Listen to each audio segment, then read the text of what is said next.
आज का पहले एक बढ़िया सा खूबसूरत सा सवाल लिखते हैं। बहुत ही बढ़िया सा सवाल है, एग्जाम में आने की बहुत ही बढ़िया संभावना दिखती है मुझे उसकी। तो क्वेश्चन में लिख देता हूँ। मेरे पास एफ कोई फंक्शन है 0 से 1, 0 से इंफिनिटी ऐसे डिफाइंड है। साथ में दे रखा है limit x tending toward 0 plus e to the power 1 by x fx this is equal to 0 if f of x is less than or equal to 0 to x fu upon u square du find fx। बहुत ही छोटा सा compact सा question लिखा हुआ है।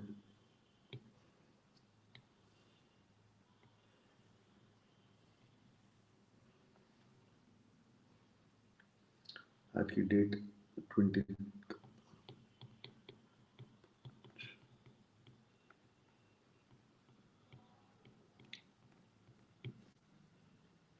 तो कोई unknown function है एफ जिसका डोमेन दे रखा है 0 से 1 क्लोज इंटरवल, को डोमेन दे रखा है 0 टू इंफिनिटी, 0 इज इंक्लूडेड। एक लिमिट की वैल्यू दे रखी है e to the power 1 by x fx, x tending toward 0 plus and this is tending toward 0। Limiting value 0 दे रखी है। एक फंक्शन है जो कि इस इनइक्वालिटी को सेटिस्फाई कर रहा है इन द डोमेन। तो वो फंक्शन क्या होगा, आइडेंटिफाई करना है। तो कैसे अप्रोच करेंगे, क्या करेंगे, कुछ बात करिए।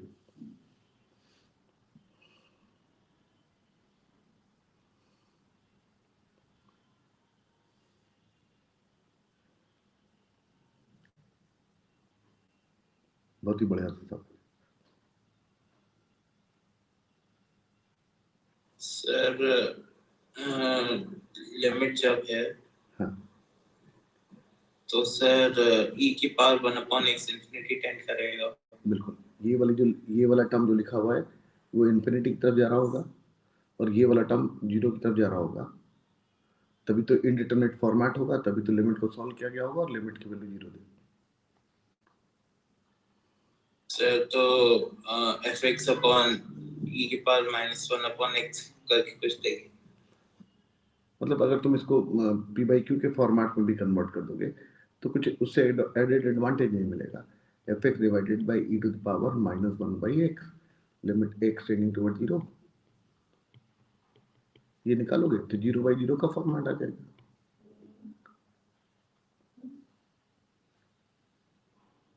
अब मेरे ख्याल तुम एल हॉस्पिटल रूल लगाना चाहते होगे तो वो भी लगा सकते हो, मुझे उससे कोई दिक्कत नहीं। मतलब कुछ उससे फायदा नहीं होगा। हाँ, कुछ फायदा नहीं होगा क्योंकि ऊपर डैश आ जाएगा। डैश के बारे में आगे कुछ दे नहीं रखा है तो फिर कुछ एडवांटेज नहीं मिलेगा।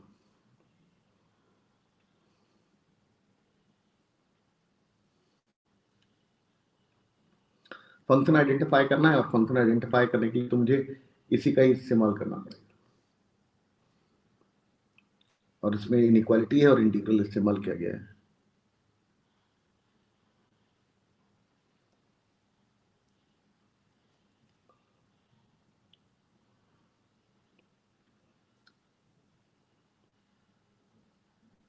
बड़ा जिससे भी लिखा बड़ा सा सवाल है।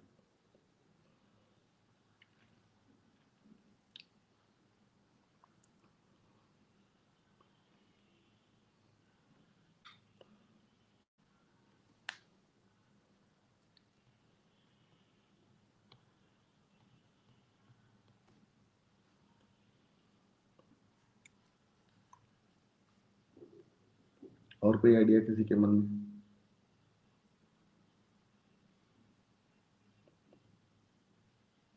सर दिक्कत ये जा रही है कि सर ये इनइक्वालिटी हटाएंगे कैसे, हाँ, मतलब इनइक्वालिटी है। और तुम अगर जनरली क्या होता था कि इक्वेशन होती थी तो अपन लोग डिफरेंशिएट कर लेते थे, लिबरीज लगा लेते थे। हाँ, तो इधर डिफरेंशिएट भी नहीं कर पाएंगे। हाँ, क्योंकि आपने बताया था कि बिल्कुल इनइक्वालिटी में अपन नहीं करते डिफरेंशिएट नहीं कर सकते, इंटीग्रेट कर सकते हैं।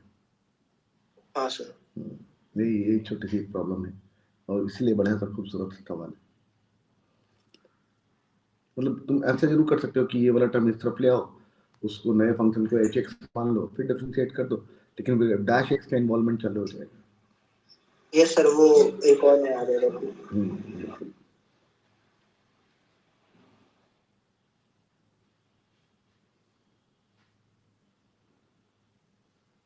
बहुत ही बढ़िया से लिखा है।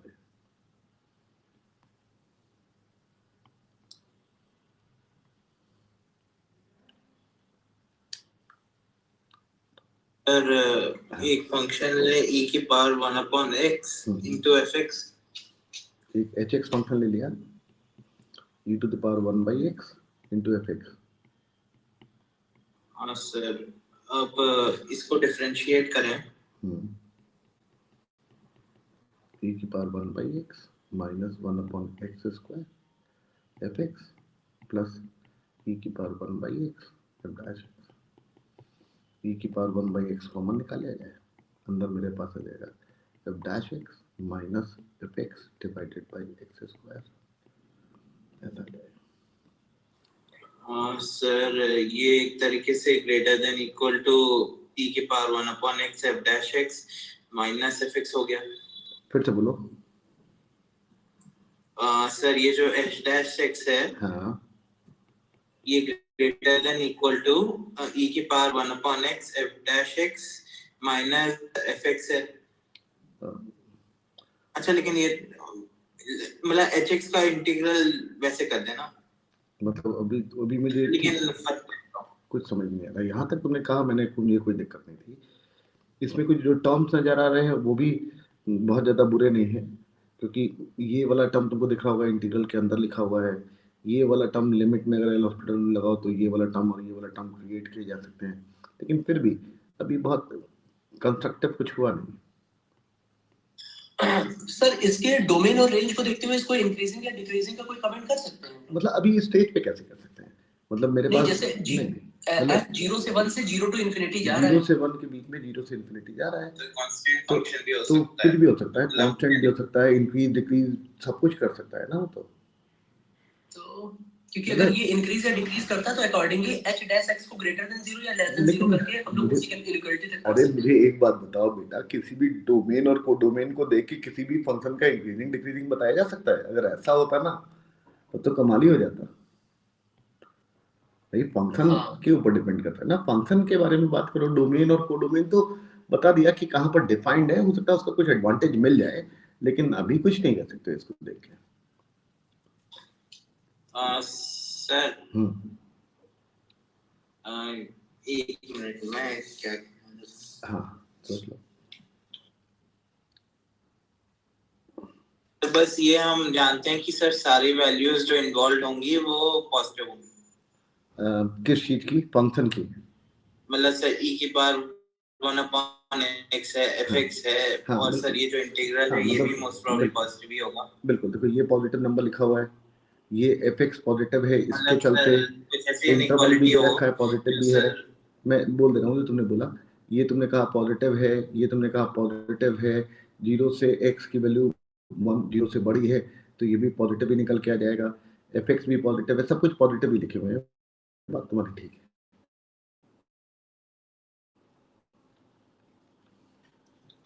तो सर मतलब कोई इनइक्वालिटी हो या थ्योरम हो जो पॉजिटिव में लगती है वो लगनी चाहिए मोस्ट प्रोबेबली। मतलब किसी पॉजिटिव फंक्शन पे कोई थ्योरम लगती हो वो लगा देना चाहते हो?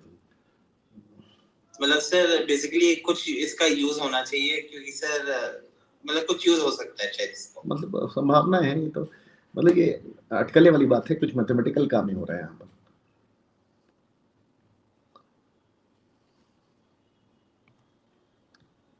कोई और कुछ रास्ते पे आगे बढ़ा हो, कुछ सोचा हो?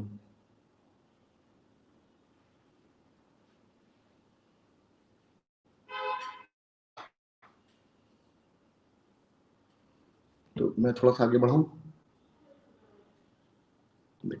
सर इस इनइक्वालिटी पे fx को h लगा के देखें, fx की जगह x लगा दें, x टेंडिंग टू 0 टाइप का लगा के देखें इनइक्वालिटी में।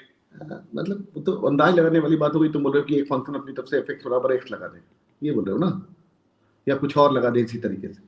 ये तो फिर गैस वर्क वाली बात। नहीं सर, लिमिट जो है मतलब एक तरीके से इनइक्वालिटी में x की 0 टेंड करने वाली लिमिट लगाएं। चलो अच्छा, मैं पहले कुछ मदद करता हूँ, अंदाज बना लगने लगेंगे वाइल्ड वाइल्ड टाइप के। तो ये जो इनइक्वालिटी दे रखी है, यहीं से बात मैंने पकड़ना चालू करी। लिखा हुआ है F X is less than equal to 0 to x F of U divided by U square. Sir मैं सोचा था इसमें बाई पार्ट लगाने का, बट कुछ हो नहीं पा रहा सर। एक्चुअली वो डेफिनेट है ना, और डेफिनेट में अगर एक फंक्शन का इंटीग्रल नहीं होता है तो फिर लिमिट नहीं लगा पाते हो, यस है ना। तो मतलब नहीं सर, अगर पहले इंडेफिनिट कंसीडर कर ले, फिर डेफिनेट वाली लिमिट्स लगा दें। लेकिन फिर एफ एक्स का डेरिवेटिव फंस जाएगा इंटीग्रल के अंदर, अगर एफ एक्स को फर्स्ट फंक्शन मानोगे तो, और एफ एक्स को सेकंड फंक्शन मानोगे तो इंटीग्रल में ही फंस जाएगा। तो इसको देखो ये ऐसा, सर लास्ट में f dash u by u आ रहा है। हाँ, तो अब वो फिर फंस जाएगा। अब देखो ये जो लिखा हुआ है, अगर मैंने u की जगह 1/t सब्स्टिट्यूट कर दिया तो मेरे पास क्या होगा, ये जो इंटीग्रल लिखा हुआ है, अगर मैंने u बराबर 0 रखा तो यहाँ से t टेंडिंग टुवर्ड इंफिनिटी आ जाएगा। एक्सक्यूज मी सर, हाँ बोलो। सर एक सर ट्राई किया था सर, ये भी पहला ही क्वेश्चन डिस्कस हो रहा है। हाँ हाँ, ये पहले ये अभी चालू बस किया है, लिखा है, बात ही कर रहे हैं हम लोग।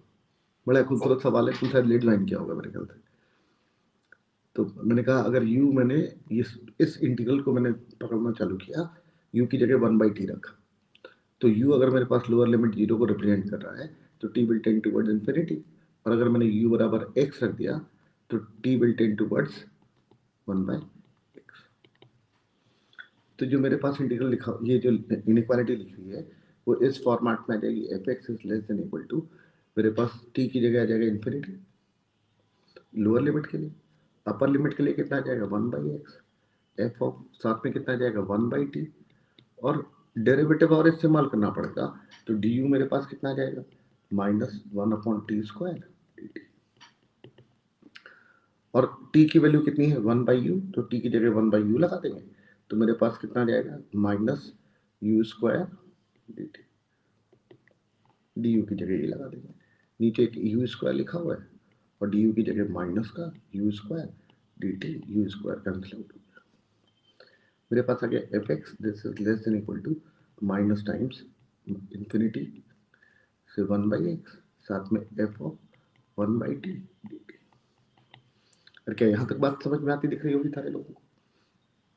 अब फिर से कुछ जुगाड़ लगाते हैं, देखो अगले पेज पे चलते हैं।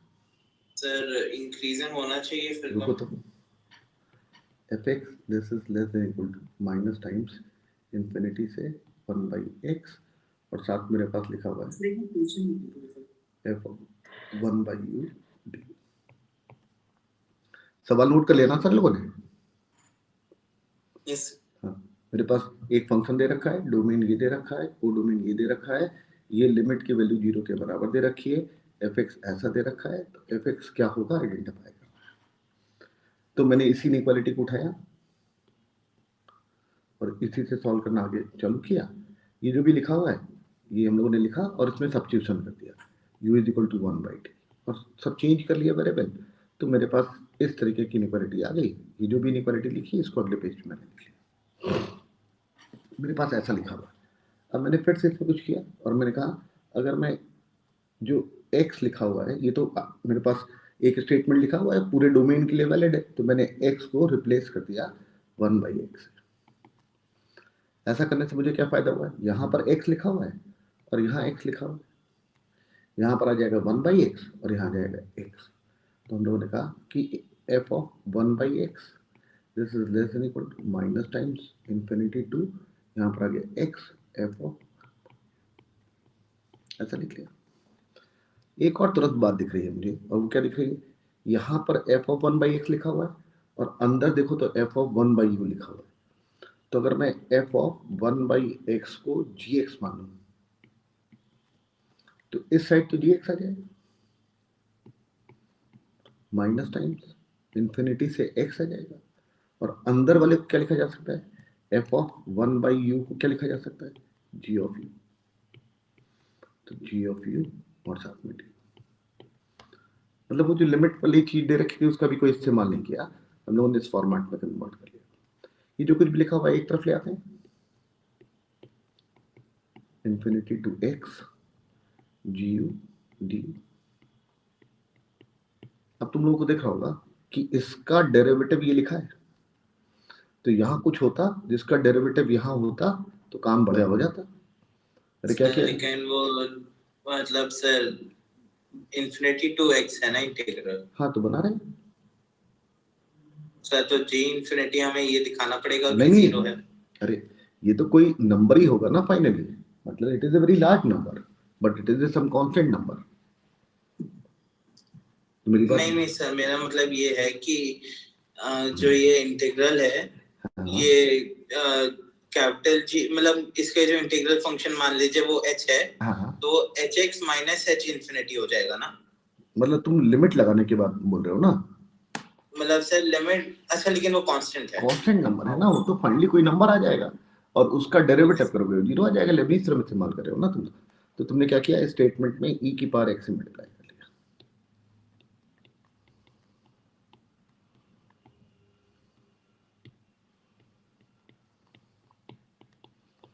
ये जो कुछ भी लिखा हुआ है इसको मैं लिख सकता हूँ d over D x of e की power x into infinity to x gu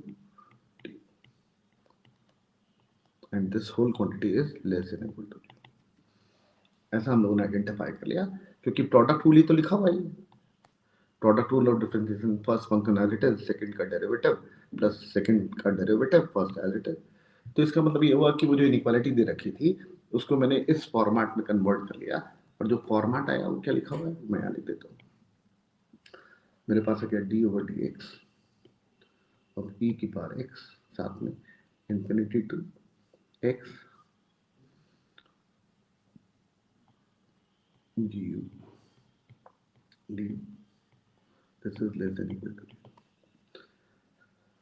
एक और बात मेरे पास लिखी हुई थी वो क्या कि जो f ओरिजिनल फंक्शन मेरे पास दे रखा था वो 0 से 1 डिफाइन था और कहाँ से कहाँ तक 0 से इंफिनिटी, ऐसा लिखा हुआ था। ये डोमेन था, ये को डोमेन था। मैंने एक नया फंक्शन जी एक्स डिफाइन किया और वो क्या हो गया f ऑफ 1 बाई एक्स। ये तो हम लोगों ने डिफाइन किया, देखो ये हम लोगों ने यहाँ पर डिफाइन किया। तो f of 1 by x equal to g x है। अब देखो मेरे पास अगर यहाँ पर x बराबर 0 रखा जाएगा तो अंदर वाला नंबर कैसा हो जाएगा इंफिनिटी हो जाएगा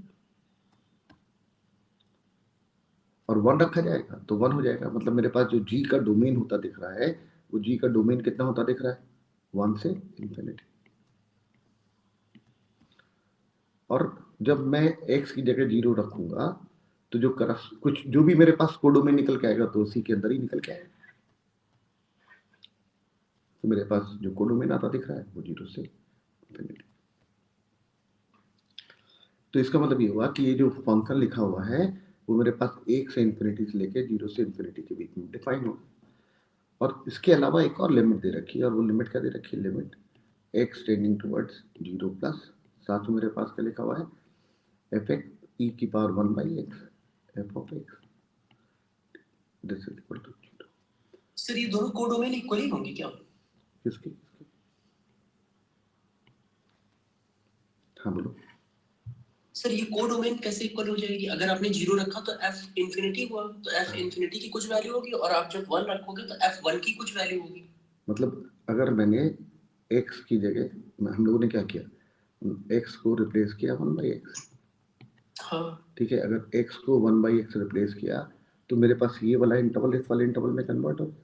ये ठीक है ना? हाँ ये तो ठीक है ना? अच्छा अगर मैं 1 से इंफिनिटी के बीच में इसमें कोई भी नंबर रखूंगा, इस जगह पर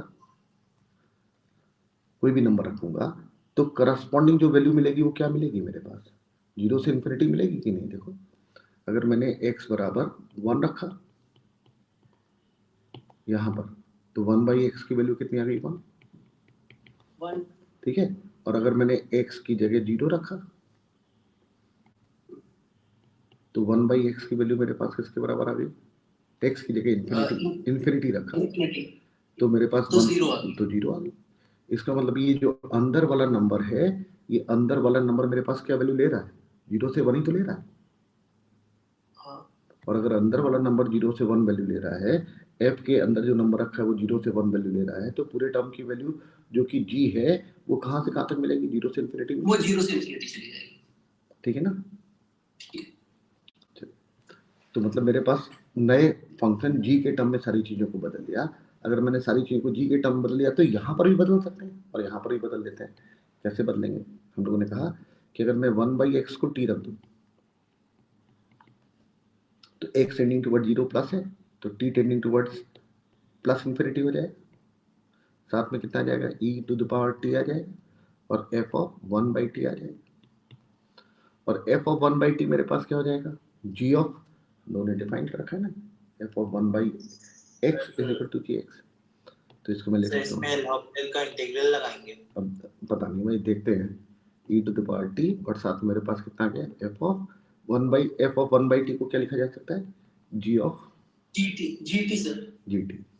ऐसा और क्या ऐसा आता दिख रहा है ना?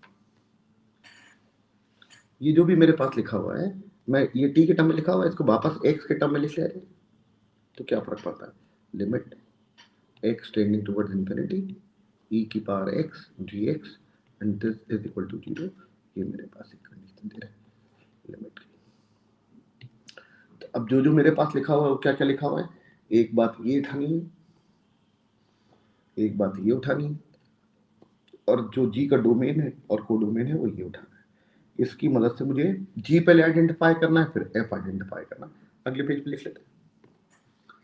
मेरे पास जो जो कंडीशन निकल के आ गई, limit x tending towards infinity e⁻x gx this is equal to 0। ये पहली बात आ गई।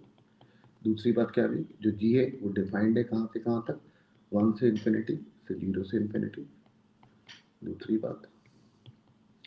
और तीसरी बात क्या है? d/dx ऑफ e⁻x साथ में इंफिनिटी टू x, साथ में मेरे पास क्या लिखा हुआ है? gu du this is less than equal to 0। ये तीसरी बात। तो क्या यही तीन बातें हो गई मेरे पास? अब इन तीन बातों की मदद से मुझे फंक्शन आइडेंटिफाई करना है।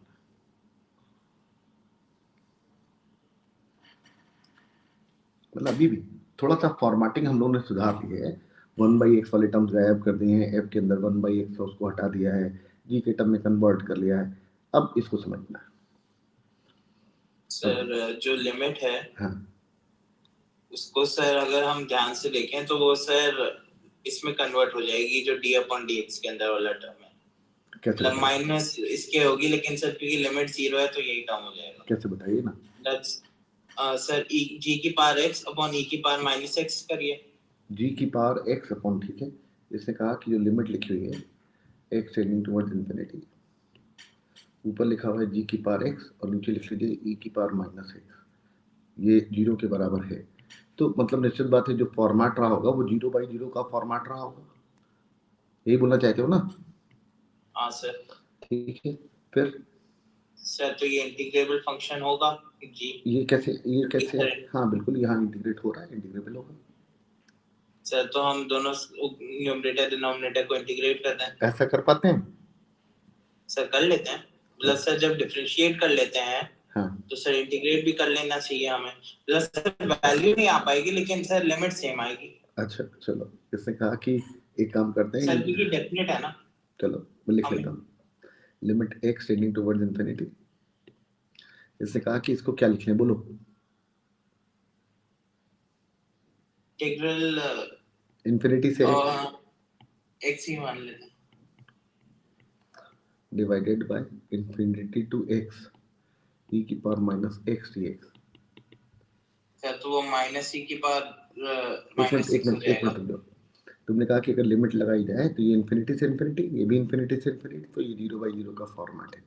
तुमने कहा अगर अस्पताल रूल लगाया जाए तो ऊपर से मेरे पास आ जाएगा gx और नीचे से आ जाएगा e⁻−x dx लिखा हो, चाहे माइनस u के टर्म में लिख देता हूँ ताकि कंफ्यूजन ना हो।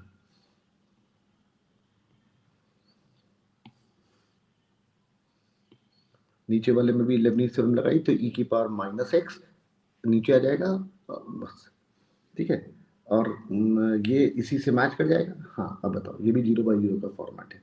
अब इससे क्या अब सर नीचे वाला इंटीग्रल तो हम कर सकते हैं। इसने कहा कि इस पूरे टर्म की लिमिट की वैल्यू 0 है, ये मुझे मालूम है, जो कि 0/0 फॉर्मेट, ये 0/0 का फॉर्मेट है।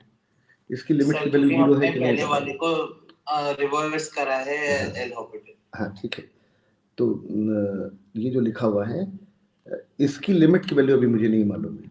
तुमने कहा कि कुछ फंक्शन मैंने ऐसा अपॉन ऐसा लिख लिया, ये 0/0 का फॉर्मेट है, इसमें अस्पताल रुकेंगे, रुको तो लिमिट सर इस- 0 होनी सुनो तो चाहिए। इसमें अभी इसकी लिमिट 0 होगी। एक मिनट रुक जाओ, मुझे सोच लेने दो। तुमने कहा कि दिस अपॉन दिस लिखा हुआ है, ये 0/0 का फॉर्मेट है, इसमें अस्पताल रूल लगाया तो मेरे पास ये आया और ये आया और इसकी लिमिट की वैल्यू 0 के बराबर दे रखी है, तो निश्चित बात है इसकी लिमिट की वैल्यू भी 0 होगी। ये बिल्कुल ठीक बात है।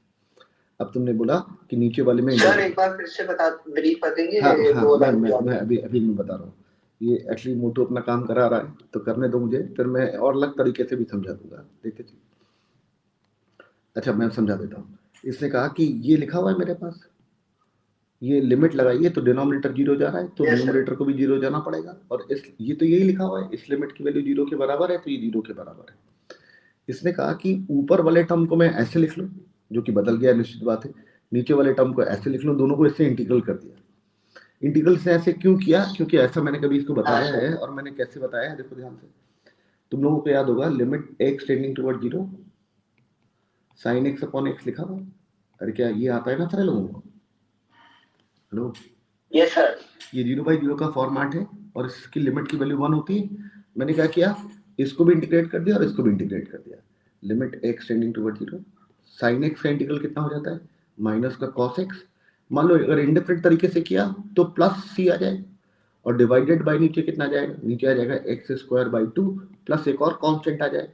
देखिए ऐसे ही आ जाएगा। Hello, yes sir. लेकिन लिमिट निकालने के लिए न्यूमरेटर डिनोमिनेटर 0/0 के फॉर्मेट के होने चाहिए। तो इसका Yes, मतलब sir. ये हुआ कि ये वाला जो टर्म लिखा हुआ है ये मेरे पास 0 हो जाना चाहिए और ये वाला टर्म भी मेरे पास 0 हो जाना चाहिए। नीचे वाला टर्म 0 होने के लिए k को 0 होना पड़ेगा। सर मैं ये समझ नहीं पा रहा हूँ कि आपने sin x by x उसका इंटीग्रेट करने की मतलब जरूरत क्या पड़ी सर? मैं बता रहा हूँ ना, अभी देख, चलो एक मिनट रुको तो शांति से। मैं बता रहा हूँ कि इंटीग्रल कब किया जा सकता है, उससे क्या फायदा होता है तुमको भी देखने लगेगा। मैंने कहा कि ये एक नया सवाल बनता दिख रहा है और इस सवाल की लिमिट की वैल्यू कितनी होगी ये बात की बात है, लेकिन ये लिमिट एग्जिस्ट करवाने के लिए 0/0 का फॉर्मेट तो होना ही चाहिए। अगर लिमिट नीचे लगाई जाए तो k की वैल्यू 0 आती दिख रही है, अगर ऊपर लगा दी जाए तो c की वैल्यू 1 आती दिख रही है। इसका मतलब ये हुआ कि एक नया सवाल लिमिट x टेंडिंग टुवर्ड 0, साथ में मेरे पास कितना आ गया 1 minus cos x divided by x²/2। क्या ऐसा कभी लिमिट का फॉर्मूला पढ़ा है तुमने? Yes sir. तो मैं क्या बताने की कोशिश कर रहा था कि ये जो मैंने लिखा है इसमें अगर ये 2 हटा दिया जाए तब तो लिमिट की वैल्यू 1/2 आ जाती है, याद है ना? Yes sir. तो इसका मतलब ये हुआ कि ये जो सवाल लिखा हुआ है इससे जो एक नया सवाल मेरे पास क्रिएट हुआ, जो कि ऐसा क्रिएट हो गया जिसका रिजल्ट तुम लोगों को सबको याद है 1/2 होता है। और ये सवाल आया कैसे, इसी को न्यूमरेटर और डिनोमिनेटर को इंटीग्रेट कर लिया गया, जो मैंने यहाँ पर इंटीग्रेट करके लिखा। लेकिन लिमिट निकालने के लिए 0/0 का फॉर्मेट होना चाहिए, तो c और k की वैल्यू भी मैंने निकाली। क्या मेरी बात समझ पा रहे हो तुम? मतलब Yes, मैं sir. बता रहा हूँ कि इंटीग्रल करके नए नए सवाल लिखे जाते हैं। जैसे इसको भी अगर मैं इंटीग्रेट करता हूँ और मैंने कहा कि न्यूमरेटर और डिनोमिनेटर को मैं इंटीग्रेट करूँ तो 1 का इंटीग्रल x आ जाएगा, cos x का sin x आ जाएगा और नीचे मेरे पास कितना आ जाएगा x³/3 आ जाएगा। 3 हटा दे, 0/0 का फॉर्मेट भी लिखा हुआ है, ऊपर नीचे कांस्टेंट भी ऐड करने चाहिए थे, लेकिन मुझे 0/0 का फॉर्मेट लाने के लिए वो दोनों कांस्टेंट मेरे पास 0 में परिवर्तित हो जाएंगे और इसका रिजल्ट भी तुमको याद होगा 1/6 होता है। Yes sir. ठीक है ना? तो ये इसी सवाल से तो ये जनरेट किए गए सारे सवाल। तो मेरी बात समझ पा रहे हो? Yes sir. तो मैं ये जो बताने की कोशिश कर रहा था वो ये बताने की कोशिश कर रहा था कि मोटू ने जो हरकत करवाई है वो क्या करवाई है। पहले तो सवाल ये, इसने कहा कि ये जो सम लिखा हुआ है मेरे पास ये 0/0 का फॉर्मेट है। इसने कहा कि आप इंटीग्रेट कर दीजिए न्यूमरेटर को अलग और डिनोमिनेटर को अलग, और इसने जो लिमिट इस्तेमाल करी वो ये वाली लिमिट सोच के इस्तेमाल करी। क्या मेरी बात तुमको समझ में आ रही है? Yes sir. सर बट अपन ने तो क्वेश्चन ही बदल दिया ना सर। कहाँ क्वेश्चन बदला? जैसे sin x by x है, वो मैं एक्चुअली में 1 आंसर। हाँ सबका 1 आ रहा है। इसका ये 2 अगर हटाया ना गया होता ना तो इसका भी आंसर 1 ही आ गया होता, और इसमें भी अगर कुछ नहीं हटाया गया होता तो इसका आंसर भी 1 ही आ जाता। तुम समझ रहे हो? ये जो 2 है इसको आपने मैनेज कहाँ किया है? इसका जो नीचे वाला 2 था ना, ये 2 यहाँ से हट के अगर बाहर लिख लिया होता तो ये 1/2 का और ये 2 कैंसिल आउट होके 1 ही तो आ जाता।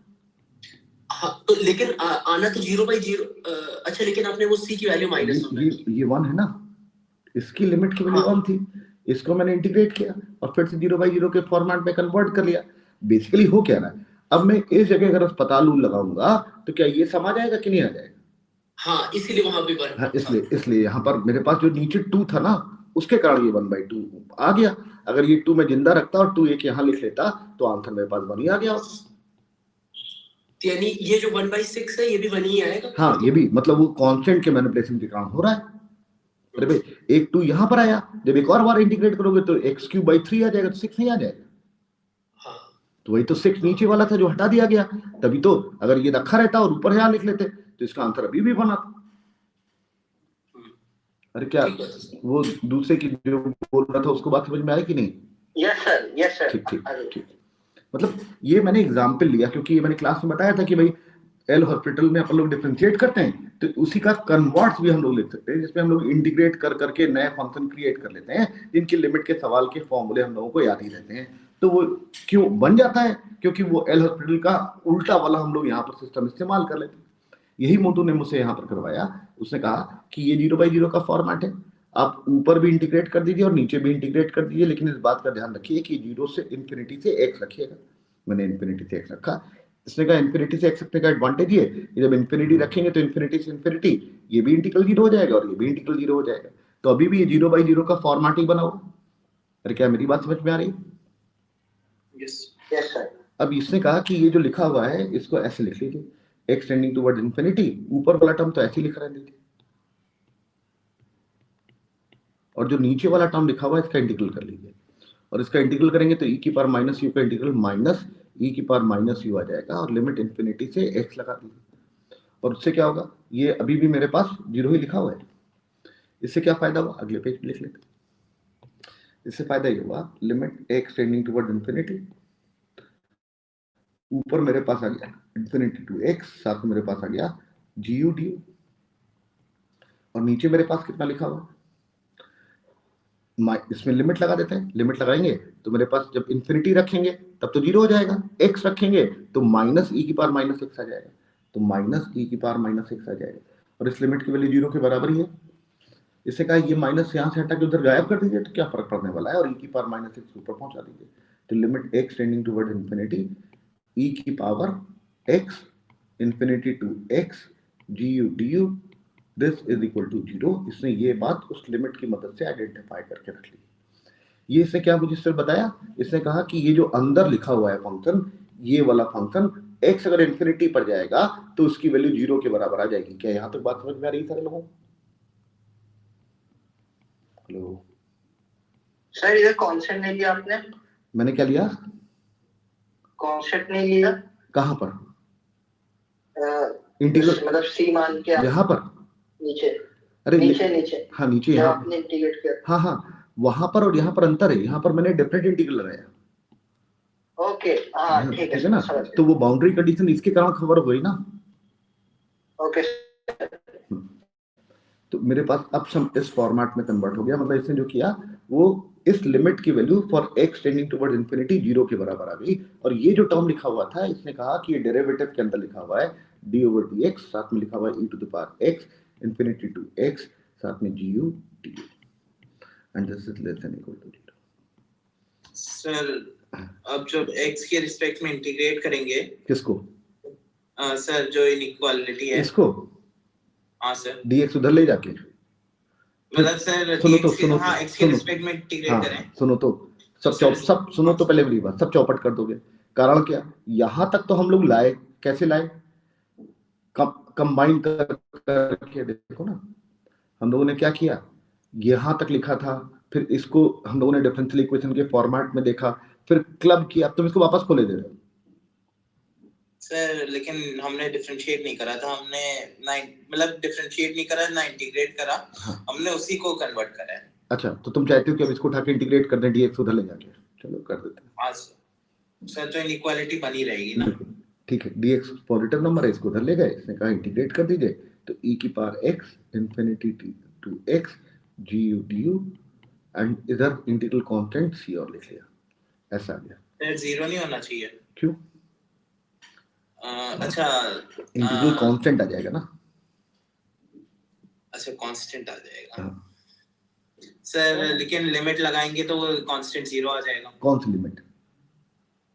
Less than equal to zero, मतलब सर जो ऊपर वाली लिमिट है, हाँ, और जो रेंज है हमारी, हाँ, उसको देख के लगाएंगे तो कांस्टेंट जीरो आ जाएगा। चलो तुमने इससे कहा कि अब दोनों तरफ लिमिट ले लीजिए, limit x tending towards infinity e की power x infinity to x du du, और इस तरफ तो c रहने वाला है। इसने कहा इसकी लिमिट की वैल्यू जीरो हो जाएगी, तो c तुम्हारे पास जो नंबर आने वाला है वो कैसा आने वाला है? जीरो या जीरो से बड़ा।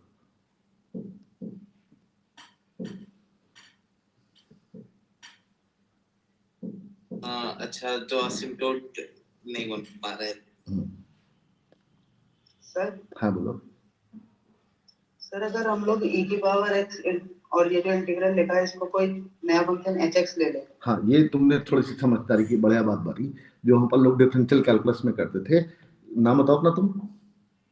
शाश्वत से। हाँ, शाश्वत बढ़िया बात कर रहा है। इसने कहा कि मेरे पास जो जो चीजें निकल के आ गई हैं उन्हीं का इस्तेमाल करना है।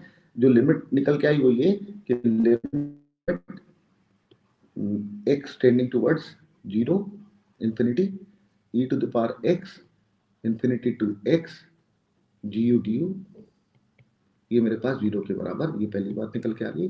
तो इसने कहा d/dx, अंदर लिखा हुआ है e की power x infinity to x du du, this is less than equal to zero. इसने कहा इस पूरी चीज को hx लिख लीजिए, यही बोल रहे हो ना तुम? Yes sir. hx मेरे पास क्या आ गया? e to the power x infinity to x du du, ऐसा आ गया। हाँ अब बताओ। अब sir h dash x less than zero आ रहा है, less than equal to zero. h dash x, बिल्कुल इसका डेरिवेटिव यही लिखा हुआ है, ये वाला टर्म डेरिवेटिव तो लिखा हुआ है। इसने कहा h डैश x मेरे पास less than equal to zero आ रहा है, this implies hx is decreasing, decreasing function. अब बताओ। अब सर अगर इसके जीरो पर लिमिट निकल आती तो आसान हो जाता, लेकिन सर अभी इंफिनिटी पर लिमिट हमने निकाली थी। हाँ, अगर उससे कुछ हो पाए। बिल्कुल। इसने कहा कि ये जो लिखा हुआ है hx लिखा हुआ है, और इस hx के बारे में मुझे मालूम है, यही तो hx है। देखो इसने कहा limit x tending towards infinity hx, ये मेरे पास जीरो की तरफ जाती दिख रही है,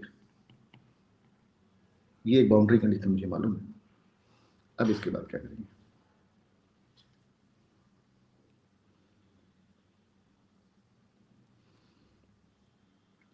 सर e की पावर x को hx वाले तरफ ले आए। हाँ, ले आ सकते हैं, चाहते क्या है करना। सर फिर लिमिट से अगर हम कुछ कंक्लूजन निकाल सकते, बस खत्म होने वाला है सवाल इसी जगह पर, बस समेटना रहेगा। एक्चुअली मेरा तो असिम्प्टोट बन रहा था। असिम्प्टोट तो बाद में बनाएंगे, लेकिन अभी इस जगह से बस एक स्टेटमेंट और वो खत्म। सर c को जीरो निकालना है ना। यहाँ सी कहीं नहीं है, ये जो बात चल रही है अभी सी के पॉइंट ऑफ व्यू से बात कर रहे हैं। सर कोई ऐसा फंक्शन तलाशे जो इन्फिनिटी पे जीरो दे देता हो। मतलब अपने मन से वही मनगढ़ंत बात हो जाएगी। फिर यहाँ पर देखो ना, ये सर मेरे e की पावर x तो इन्फिनिटी की तरफ जा रहा है। फिर से बोलो। e की पावर x तो इन्फिनिटी की तरफ जा रहा है। बिल्कुल जा रहा है ना सर? हाँ। मतलब ऐसा लग रहा है कि कहीं h डैश x वाला, मतलब ऐसे e की पावर x है और एक फंक्शन मल्टीप्लाइड है। हाँ, बिल्कुल है। तो h डैश x में भी जीरो के इक्वल हो जाए। h dash x less than और इक्वल टू जीरो आ रहा है। अगर तुम चाहते हो बराबर जीरो हो जाए, h इंफिनिटी से कम ही होगा। h इंफिनिटी से कम होगा, बड़ा होगा सर, बड़ा होगा सर। हाँ बड़ा होगा, बिल्कुल। अरे देखो ना, ये छोटी सी बात मिस करो तुम लोग। ये वाली क्वांटिटी कैसी है? पॉजिटिव है तो उसका इंटीग्रल, और ये वाली क्वांटिटी कैसी है? पॉजिटिव नेगेटिव है, du पॉजिटिव है। अच्छा हाँ। और ये इंफिनिटी से x इंटीग्रेट किया जा रहा है भाई, पीछे की तरफ इंटीग्रेट किया जा रहा है, दिख रहा है ना तुमको? सर लेकिन g डिक्रीजिंग इंक्रीजिंग भी तो हो सकता है। अरे होता रहे, इंक्रीजिंग होता रहे, उससे क्या? अरे ऐड करें ना दो चीजों। बिल्कुल तो अलजेब्रिक एरिया नेगेटिव है। हाँ, अलजेब्रिक एरिया नेगेटिव हो जाए। कैसे सर ये वाला? अरे तुम ऐसे देखो ना, ये GU मेरे पास कैसी क्वांटिटी पॉजिटिव है, इंक्रीजिंग हो डिक्रीजिंग हो उससे कुछ नहीं, ऊपर की तरफ है ना। अगर तुम A से B इंटीग्रल करते हो तो ये सब पॉजिटिव चीजें जुड़ती रहती हैं। अच्छा, B से A जोड़ोगे तो क्या होगा, निगेटिव हो जाता है ना लिमिट को लटने से। Yes sir. मेरी बात समझ गए ना? हाँ सर। अरे मैं दूसरे तरीके से समझा देता हूँ, ये जो लिखा हुआ है HX, अगर GX ही नेगेटिव हो गया तो GX नेगेटिव हो नहीं सकता ना, क्योंकि डोमेन को डोमेन का कंस्टेंट स्टार्टिंग में मैंने डोमेन को डोमेन का कंस्टेंट इसलिए लगा दिया तो था। GX 0 हो जाएगा। एक मिनट, हाँ एग्जैक्टली, देखो ये लगा रखा है ना हम लोगों ने, ये पॉजिटिव ही, ठीक है ना? यस। तो बेसिकली मेरे पास कहाँ पहुंच गए हम लोग, ये सब हम लोगों ने तो में लिखा, ये HX मेरे पास के बारे में मालूम चला। वो कैसे, देखो HX मेरे पास e की पावर x, लिमिट को उलट दिया जाए तो ये मेरे पास एक माइनस आ जाएगा और x से इंफिनिटी आ जाएगा।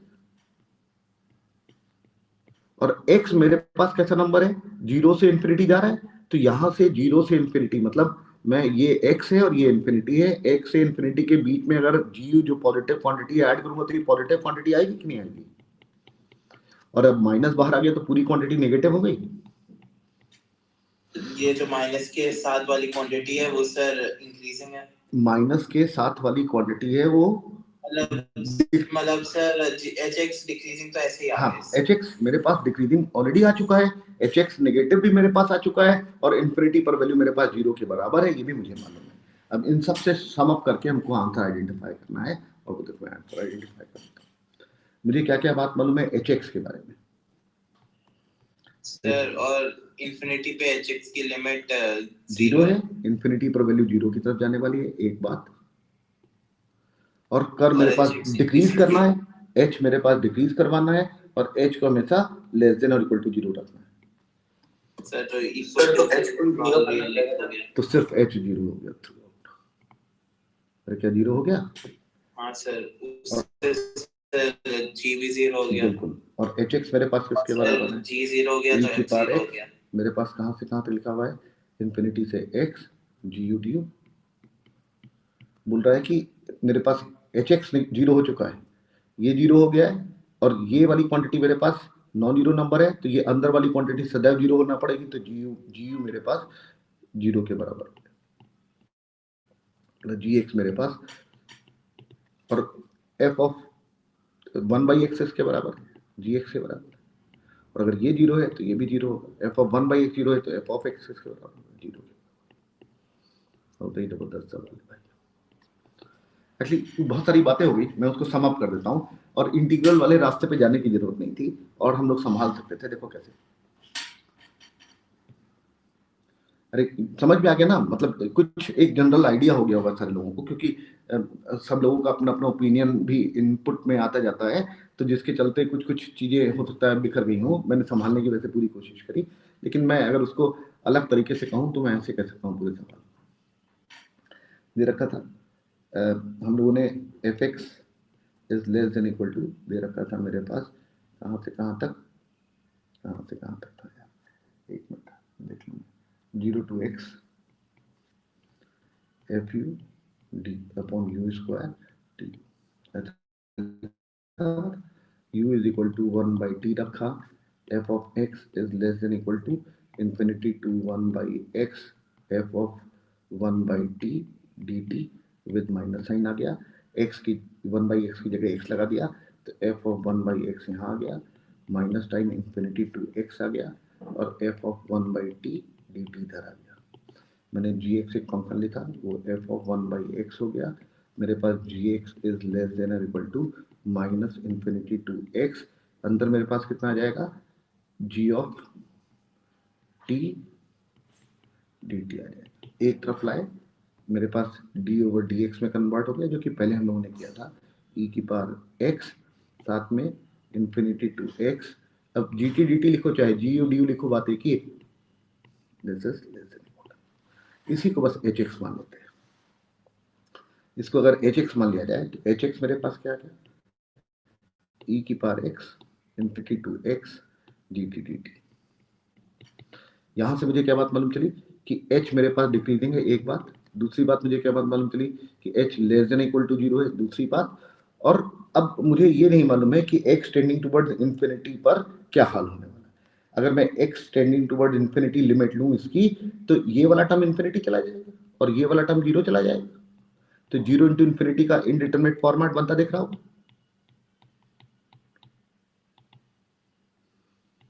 अरे क्या मेरी बात पहुंच रही है? Hello. Yes, sir.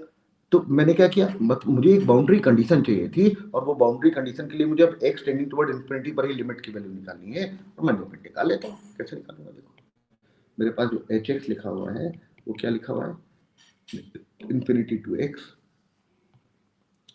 gt dt divided by, नीचे मेरे पास कितना लिखा हुआ है, e की पावर -x, और मैंने limit x tending towards infinity calculate की और लिमिट लगाओगे तो ये देखो 0/0 का फॉर्मेट है। अब अस्पताल रूल लगा दो, यहां पर लगा देना चाहिए था, उधर उसने क्या किया था अभी मैं समझाता हूं। अगर मैं अस्पताल रूल सीधे सीधे लगा दूं तो ऊपर आ जाएगा gx और नीचे आ जाएगा माइनस टाइम्स e की पावर -x, और ये लिमिट किसके बराबर दे रखी है, 0 के बराबर ही तो दे रखी है। और क्या दिख रहा है? हेलो। Yes sir.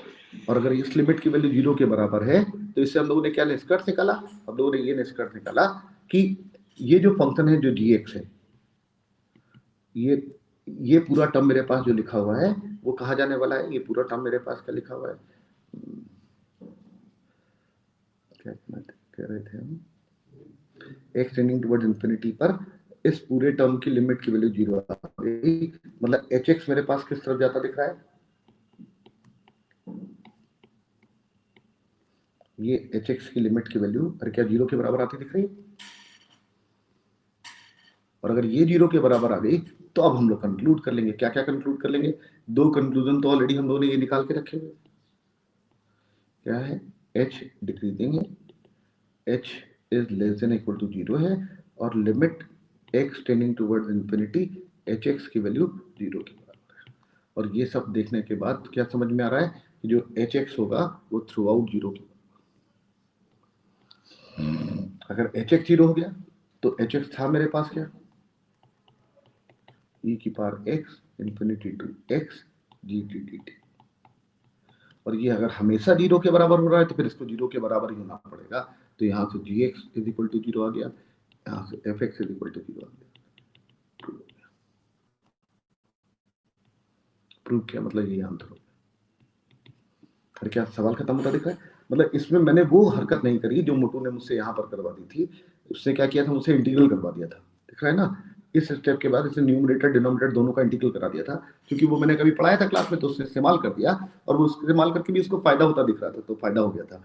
मैंने क्या किया, अभी जो मैंने सॉल्व किया मैंने उसको सीधे सीधे रास्ते से सॉल्व कर दिया। ये मेरे पास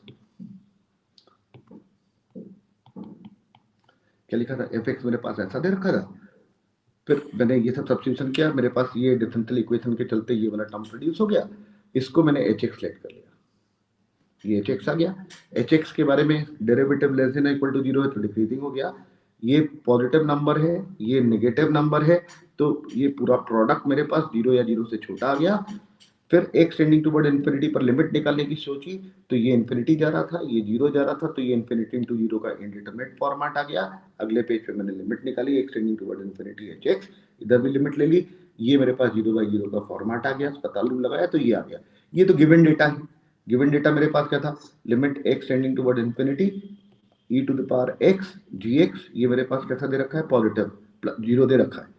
इसमें एक माइनस और आ गया तो माइनस से कुछ फर्क नहीं पड़ने वाला है, क्योंकि माइनस से मल्टीप्लाई करोगे तब भी 0 ही बना रहेगा, तो ये 0 ही बना रहने। तो इससे मुझे मालूम चला कि इस लिमिट की वैल्यू 0 के बराबर हो गई, मतलब hx as x is tending toward infinity, function is going toward 0, तो फंक्शन अगर 0 की तरफ जा रहा है, डिक्रीज कर रहा है, हमेशा लेस देन और इक्वल टू 0 है, तो हर हालत में मेरे पास gx कैसा फंक्शन होने वाला है, 0 के बराबर होगा, तभी तो ये पूरा इंटीग्रल हमेशा x टेंडिंग टुवर्ड इंफिनिटी, मतलब इन सारी कंडीशन को सेटिस्फाई करवा पाएगा। अरे क्या मेरी बात दिख रही है? Hello hello hello. Yes sir. तो ये मेरे ख्याल से सवाल खत्म हो गया। अब किसी को कोई कंफ्यूजन है तो पूछ ले। सर एक चीज मुझे ये पूछनी थी सर, अगर एक फंक्शन डिफरेंशिएबल है हाँ एक इंटरवल में तो हाँ। सर इंटीग्रेबल होना नेसेसरी है? अगर डिफरेंशिएबल है मतलब dy/dx निकाल पा रहे हो तो हाँ सर, एक इंटरवल में निकाल पा रहे हैं हम, तो उस इंटरवल में इंटीग्रेबल होना चाहिए। लिख ले।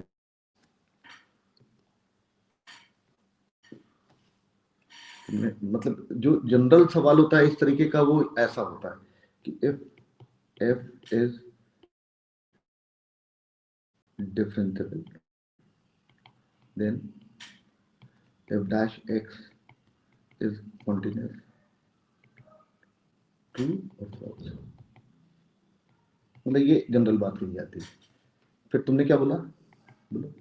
Sir if f is differentiable then f is integrable, true or false। क्या बोलना चाहते हो? इंटीग्रेबल। हाँ बताइए भाई। पहला वाला स्टेटमेंट सही है, दूसरा की गलत है, दूसरा वाला सही है कि गलत है, सोच के जवाब देना है सारे लोगों को। सर पहला वाला फॉल्स। हाँ पहला वाला तो फॉल्स। पहला वाला फॉल्स।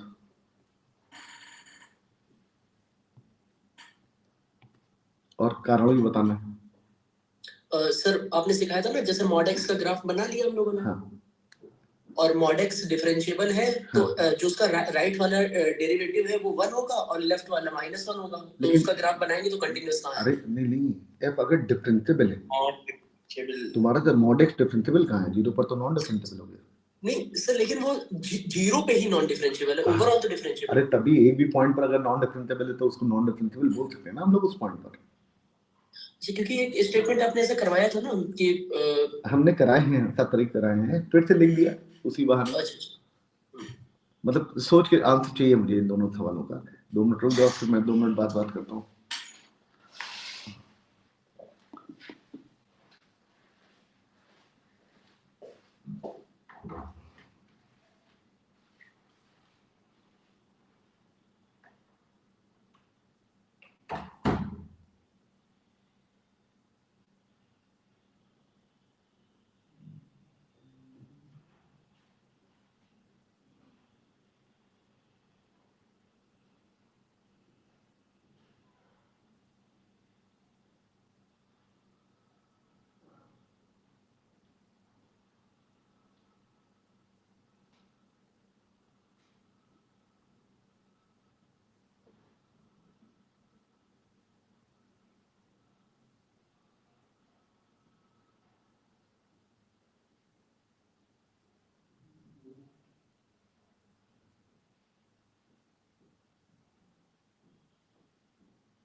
हाँ जी,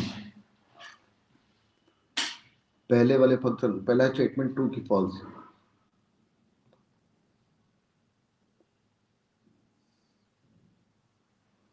सर फॉल्स। कारण तो सर मतलब एग्जांपल है सर, उससे लॉजिक नहीं है। हाँ बताओ।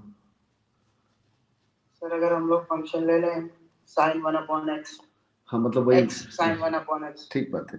अरे लॉजिक हम पहले बता देते हैं, देखो। यस सर, लॉजिक है। हाँ, अगर मैं तुमसे पूछूं कि एक फंक्शन है मेरे पास इस तरीके का,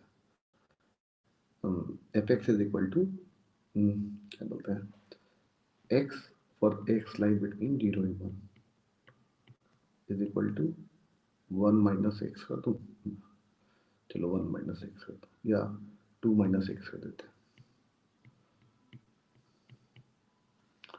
ये फंक्शन बताओ हर जगह डिफाइंड है कि नहीं 0 से 2 के बीच में? है।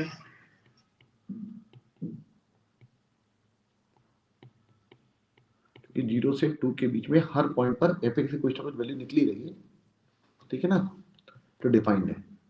अच्छा, कंटिन्यूस है कि discontinuous?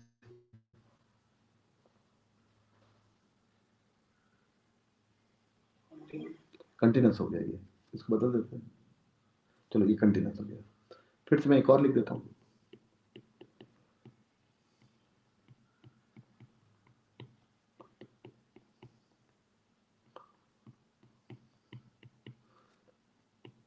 is defined for all x belongs to 0,2। ठीक है, ये भी डिफाइंड हो गया, ये भी डिफाइंड हो गया, ये कंटिन्यूस हो गया। x इक्वल टू 1 पर चेक करना है, वो तुम लोग देख लोगे, 1 इसमें लगाओगे तो 1 आ जाएगा, 1 इसमें भी लगाओगे तो 1 आ जाएगा। ये भी डिफाइंड है लेकिन डिसकंटिन्यूस है, ठीक है ना, यहां तक कोई दिक्कत की बात नहीं, चलेगा ना ये?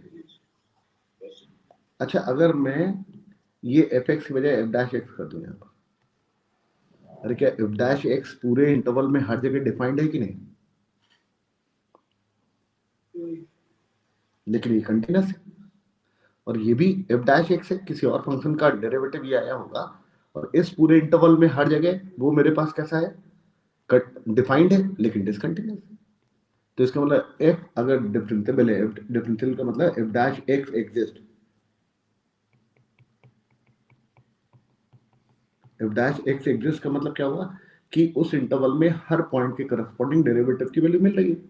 तो जैसे यहां पर f' अगर मैंने ऐसा लिख लिया तो पूरे इंटरवल में हर पॉइंट पर f' की वैल्यू मिल रही है, मतलब हर पॉइंट पर f' एग्जिस्ट कर रहा है, और साथ में कंटिन्यूटी, f' की कंटिन्यूटी चेक करी तो कंटिन्यूस भी आ गई। इस वाले एग्जांपल में f' अगर मैंने ऐसा लिख लिया तो पूरे इंटरवल के अंदर f' हर पॉइंट पर वैल्यू प्रोड्यूस कर रहा है, मतलब हर पॉइंट पर f' एग्जिस्ट कर रहा है, लेकिन 0 1 के ऊपर डिसकंटिन्यूस हो गया, तो इसका मतलब ये स्टेटमेंट फॉल्स। इसका सर जो सेकंड वाला एग्जांपल है, हाँ, इसमें जो fx होगा वो 1 पे डिफरेंशिएबल कैसे होगा? 1 पे नहीं, fx में लिखा ही कहाँ, हमने कहा f' ही ये तुमको दे दिया हमने सीधे सीधे, तुम समझ रहे हो ना मेरी बात? तो f इज डिफरेंशिएबल है ना, लेकिन स्टेटमेंट की कंडीशन f इज डिफरेंशियल का मतलब क्या हुआ कि जो भी फंक्शन रहा होगा उस फंक्शन के डेरिवेटिव की हर पॉइंट पर वैल्यू मिल रही होगी। बिल्कुल। तो इस अगर डेरिवेटिव की अगर अगर मैंने वैल्यू तो अगर मैंने कहा f' अगर ये है, f' ही ये है, f' ही ये मेरे पास लिखा हुआ है, तो इसका मतलब क्या हुआ कि इस पूरे इंटरवल में हर पॉइंट पर f' की वैल्यू मिल रही है, मतलब जो भी fx रहा होगा, भगवान जाने, मैं उसमें इंटरेस्टेड ही नहीं हूं मालूम करने में। भाई fx से मुझे क्या लेना देना, अरे कुछ भी बना रहे भाई, मेरे पास f डिफरेंशिएबल है, मतलब हर पॉइंट पर f', मतलब ये ज्यादा बहुत सरल सी बात है। अगर मालूम है क्या होता है, तुम पहले सोच लगते हो fx, फिर उसके डेरिवेटिव के बारे में, फिर उसके डेरिवेटिव की कंटिन्यूटी के बारे में। मैंने कहा यार इतना क्यों सोच रहे हो भाई, f इज डिफरेंशिएबल मतलब क्या हुआ कि हर पॉइंट पर जिस इंटरवल में फंक्शन डिफाइंड है उस इंटरवल के हर पॉइंट पर डेरिवेटिव की कोई फाइनाइट वैल्यू मिल जानी चाहिए, यही तो मतलब हुआ ना इसका। तो मैंने कहा कि भैया मैंने f' ही लिख लिया, फंक्शन क्या है मुझे ऐसी तैसी जाए, मैं खोजना भी नहीं चाहता, सोचना भी नहीं चाहता। तुमने जो एग्जाम्पल बोला वो उसी के करस्पॉन्डिंग बोला जाता है, उसी के बाद से इस तरीके के सवालों के बारे में बात चालू हो गई। तो मैंने f डैश x यही लिख लिया, और इस पूरे इंटरवल में कोई भी x उठाओ तो, और यहाँ लगाओगे या यहाँ लगाओगे, तो f डैश x की कोई फाइनाइट वैल्यू तो मिल ही जाएगी। मतलब f डैश x इस पूरे इंटरवल में हर जगह डिफाइंड है, एग्जिस्ट कर रहा है, f डैश एग्जिस्ट कर रहा है, और कंटिन्यूटी f डैश x की चेक करी तो कंटिन्यूअस भी है। इस वाले में भी हर पॉइंट पर f डैश x एग्जिस्ट कर रहा है, लेकिन मुझे चेक हुआ 1 पर डिसकंटिन्यूअस भी आ गया। तो f डैश x बेसिकली वो भी एक फंक्शन ही तो लिखा हुआ है, और वो फंक्शन उस गिवन इंटरवल में या सारे रियल x के करस्पॉन्डिंग हर पॉइंट पर एक यूनिक वैल्यू प्रोड्यूस करता चला जा रहा है। तो मतलब वो f डैश x हर पॉइंट पर एग्जिस्ट कर गया। मैंने सीधे सीधे fx लिखा ही नहीं, सीधे सीधे f डैश x ही लिख लिया। क्या मेरी बात तुमको समझ में आ गई? मतलब किसी को कोई कंफ्यूजन नहीं है ना इस बात पे? दूसरे वाले स्टेटमेंट के बारे में बात करते हैं। f is differentiable, then fx is integrable. True कि false? सर पहले तो सर एक बार बता दीजिए फिर से इंटीग्रेबल एग्जैक्टली क्या मतलब है? मतलब देखो आइडिया ये है कि जो न्यूटन साहब थे उनकी डेफिनेट इंटीग्रल की डेफिनेशन यही है कि a to b fx dx का मैं इंटीग्रल कर सकता हूं provided f is continuous in open interval a to b। ये डेफिनेशन है। मतलब मुझे डिफरेंशिएबिलिटी से कोई लेना देना नहीं, अगर कंटिन्यूअस है तभी मेरा काम हो जाता है। अरे क्या मेरी बात तुम सुन रहे हो ना सर? लेकिन हम जो डिफरेंशिएबल हैं मतलब वो नॉन कंटीन्यूअस हैं, डिसकंटीन्यूअस हैं फंक्शंस, उनको भी लिमिट अगर ब्रेक कर लेते हैं, मतलब उनको भी इंटीग्रेट कर लेते हैं। हाँ लिमिट ब्रेक कर लेते हैं सर। तो मतलब बेसिकली हम कंसीडर ही नहीं करते, कंसीडर ही नहीं करते। मतलब ये जो f इज डिफरेंशिएबल के बारे में बात ही नहीं करी जाती है, बात करी जाती है f is continuous, then fx is integrable over a given interval. Sir मतलब जो नॉन डिसकंटीन्यूअस पॉइंट्स हैं, हाँ वो लिमिट में छट जाते हैं, डिसकंटीन्यूटी है वहां पे हम ब्रेक कर देते हैं लिमिट को, डिसकंटीन्यूटी को के पॉइंट्स को हटा के बाकी सब इंटीग्रेट करते हैं। तभी तो देखो ये ओपन इंटरवल इसीलिए बोला ही जाता है। ओपन इंटरवल बोलने का सबसे बड़ा कारण ही है वो ये, तुमको एक इंटीग्रल मैंने कभी बोला होगा, क्या बोला होगा, 0 से 1 ln x dx। 0 देखो डिफाइंड नहीं है, 1 पर डिफाइंड है, ठीक है। तो इसका जब इंटीग्रल करते हैं ना तो ये वही आइडिया न्यूटन साहब का इस्तेमाल होता है, a to b fx dx। इसको इंडेफिनिट तरीके से इंटीग्रेट करो और फिर लिमिट लगा दो, limit x tending towards b minus, मतलब वो जो एंड पॉइंट्स हैं उस पर डिसकंटिन्यूटी है, उससे मुझे कोई तकलीफ नहीं। तभी तो हम लोग greatest integer, mod of x, fractional part of x, signum of x तो इंटीग्रेट कर लिया। अरे क्या मेरी बात समझ में आ रही है? Hello, yes sir. चलो आगे बढ़ते हैं। तो ये काम खत्म हो गया हमारा। इस सवाल के बारे में बात करते हैं। ये जो सवाल लिखा हुआ है ऑलरेडी मैं कभी डिस्कस किया हुआ है, लेकिन इसमें जो मुझे आखिरी वाला पार्ट है वो समझाने की जरूरत है, इसलिए वो इंटरेस्टिंग भी है। लेकिन समझाने के लिए मैं सारी बातें बोल देता हूँ जितनी भी होती हैं। तो पहली बात क्या है कि मेरे पास कुछ पॉइंट दे रखे हैं, मान लो 2 ही पॉइंट दे रखे हैं, ए और ये बी। एक पॉइंट है पी, मुझे निकालना क्या है, P A plus P B का सम मिनिमम। अब ट्राइंगल बन गया तो सम तो मिनिमम नहीं होगा क्योंकि sum of the two side becomes greater than the third. तो ये तीनों पॉइंट कोलिनियर हो जाना चाहिए, मतलब पी सी के ऊपर ले लो और इसके बीच में, इन दोनों पॉइंट के बीच में ही ले लो, तो मेरे पास ये पी हो गया, तो पी ए इतना, पी बी ए, तो बेसिकली इनके बीच का डिस्टेंस हो जाएगा, यही मिनिमम हो जाएगा। तो minimum length will be A B. क्या देख पा रहे हो सारे लोग? 2 के बजाय अगर मेरे पास 3 पॉइंट होते और फिर कहा जाता है पॉइंट है और फिर मुझे निकालना होता है कि ये लेंथ प्लस ये वाली लेंथ प्लस ये वाली लेंथ, ये ए है, ये बी है, ये सी। तो अगर ये 3 मेरे पास पॉइंट होते तो P A plus P B plus P C का sum, P A plus P B plus P C का सम मुझे कैसे चाहिए, मिनिमम चाहिए। फिर से ट्राइंगल बन रहे हैं, पी पॉइंट इसी जगह ही हो जाना चाहिए, मतलब कोलिनियर के साथ साथ यही वाला पॉइंट हो जाना चाहिए। क्योंकि अगर मैंने इधर ले लिया तो तुमको दिख रहा होगा कि मेरे पास एक लेंथ ये भी बढ़ जाएगी, एक लेंथ ये भी बढ़ जाएगी, और फिर यहां से यहां तक की लेंथ भी बढ़ जाएगी। तो देखो दिस प्लस दिस, ये तो BC हो जाएगी, लेकिन यहां से यहां तक ये AB से बड़ी हो जाएगी। तो मेरे पास अगर मैंने कहीं B के अलावा कोई पॉइंट ले लिया तो मेरे पास PA plus PB plus PC का सम AB प्लस BC से बड़ा हो जाएगा। क्या मेरी बात समझ पड़ रही है ना सर लोगों को? तो हम लोग ये P पॉइंट सिर्फ डायरेक्टली C पर ले लेते हैं, तो मेरे पास P का इस पॉइंट से डिस्टेंस 0 हो गया। This plus this will give the minimum distance. अरे क्या मेरी बात समझ में आ रही है? तो अगर 2 पॉइंट है तो बीच में कोई भी पॉइंट ले लो, चाहे वो यहाँ यहाँ यहाँ यहाँ कहीं पर भी ले लो, तो इसका डिस्टेंस हमेशा निकालोगे तो इसी लेंथ के बराबर ही निकल के आ जाएगा। P मतलब मिड पॉइंट भी होना जरूरी नहीं, लेकिन यहाँ पर जो B पॉइंट है जो कि A और B के अंदर है उसी पर भी मैच कर जाना चाहिए, तभी मेरे पास मतलब P must be same as, लिख देता हूँ मैं यहाँ पर P मस्ट बी,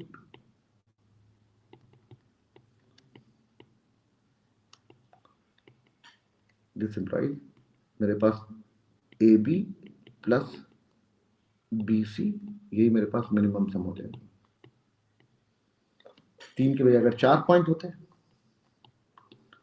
ये P पॉइंट होता है, तुम लोग देख रहे हो ये सारे पॉइंट पे कोलिनियर लेके चल रहा हूं। यहाँ पर A एंड B तो दो तो कोलिनियर होते हैं, ABC कोलिनियर,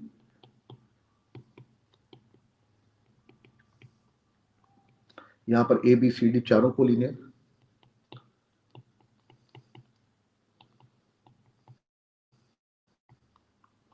कोई जरूरी कोलिनियर हो, ये ABC कोई जरूरी नहीं कि कोलिनियर हो। अब बदलेगा तो क्या बदल जाएगा देखते हैं। फिर यहाँ पर मेरे पास ये प्लस ये प्लस ये प्लस ये का सम मिनिमम चाहिए, PA plus PC plus PD, इसका सम मिनिमम चाहिए। मिनिमम चाहिए तो देखो फिर से P पॉइंट कोलिनियर ही होना पड़ेगा, और कोलिनियर होके कहां पर होना चाहिए? B और C के बीच का कोई भी पॉइंट हो जाए, B और C के बीच का कोई भी पॉइंट। मान लो किसी ने कहा मैंने ये वाला पॉइंट ले लिया P, तो क्या होगा देखो this length plus this length थी तो BC हो जाएगी, और फिर क्या होगा यहां से यहां तक की लेंथ, यहां से यहां तक की लेंथ, ये टोटल मेरे पास लेंथ निकल के आ जाएगी। देखो मैं निकाल के दिखाता हूँ, मतलब वैसे सिंबॉलिकली समझ लोगे तो आसानी समझ में आ जाएगा। मेरे पास 4 पॉइंट है, एक A है, एक B है, एक C है, एक D। मैंने कहा कि मैंने P पॉइंट ये वाला ले लिया P, तो मेरे पास ये लेने पर क्या हुआ, एक P लेंथ आ गई, एक PC लेंथ आ गई, एक PD लेंथ आ गई, PD लेंथ आ गई, ठीक है ना। अच्छा अगर मैंने ये लिया तो ये PA तो PA ही हो, PA के बजाय कितना हो जाएगा, AB हो जाएगा। PC लेंथ मेरे पास कितनी हो जाएगी, BC हो जाएगी, और PD लेंथ मेरे पास कितना हो जाएगी, BD हो जाएगी। मान लो मैंने इन्हीं में पॉइंट बदल दिए, ये A है, ये B है, ये C है, ये D है। मैंने कहा नहीं मैं तो P पॉइंट ये वाला ले रहा हूं, तो क्या होगा देखो ये PA, ये PB PC, ये PA और ये PD लिख लेते हैं। एक आ गया मेरे पास PB plus PC plus PD plus PA। अरे ऐसा आता दिख रहा होगा। अच्छा PA प्लस PC को क्या लिखा जा सकता है, PA PB plus PC, PBA PCA, इन दोनों का सम BC के बराबर हो जाएगा, BC के बराबर हो जाएगा। लिख लेते हैं इसकी जगह BC प्लस, अब PD मुझे चाहिए, PD मेरे पास, और फिर अगली लेंथ मेरे पास क्या है, PA प्लस PD। अरे क्या ये AD लेंथ हो जाएगी, अरे हाँ कि ना, AD लेंथ हो जाएगी।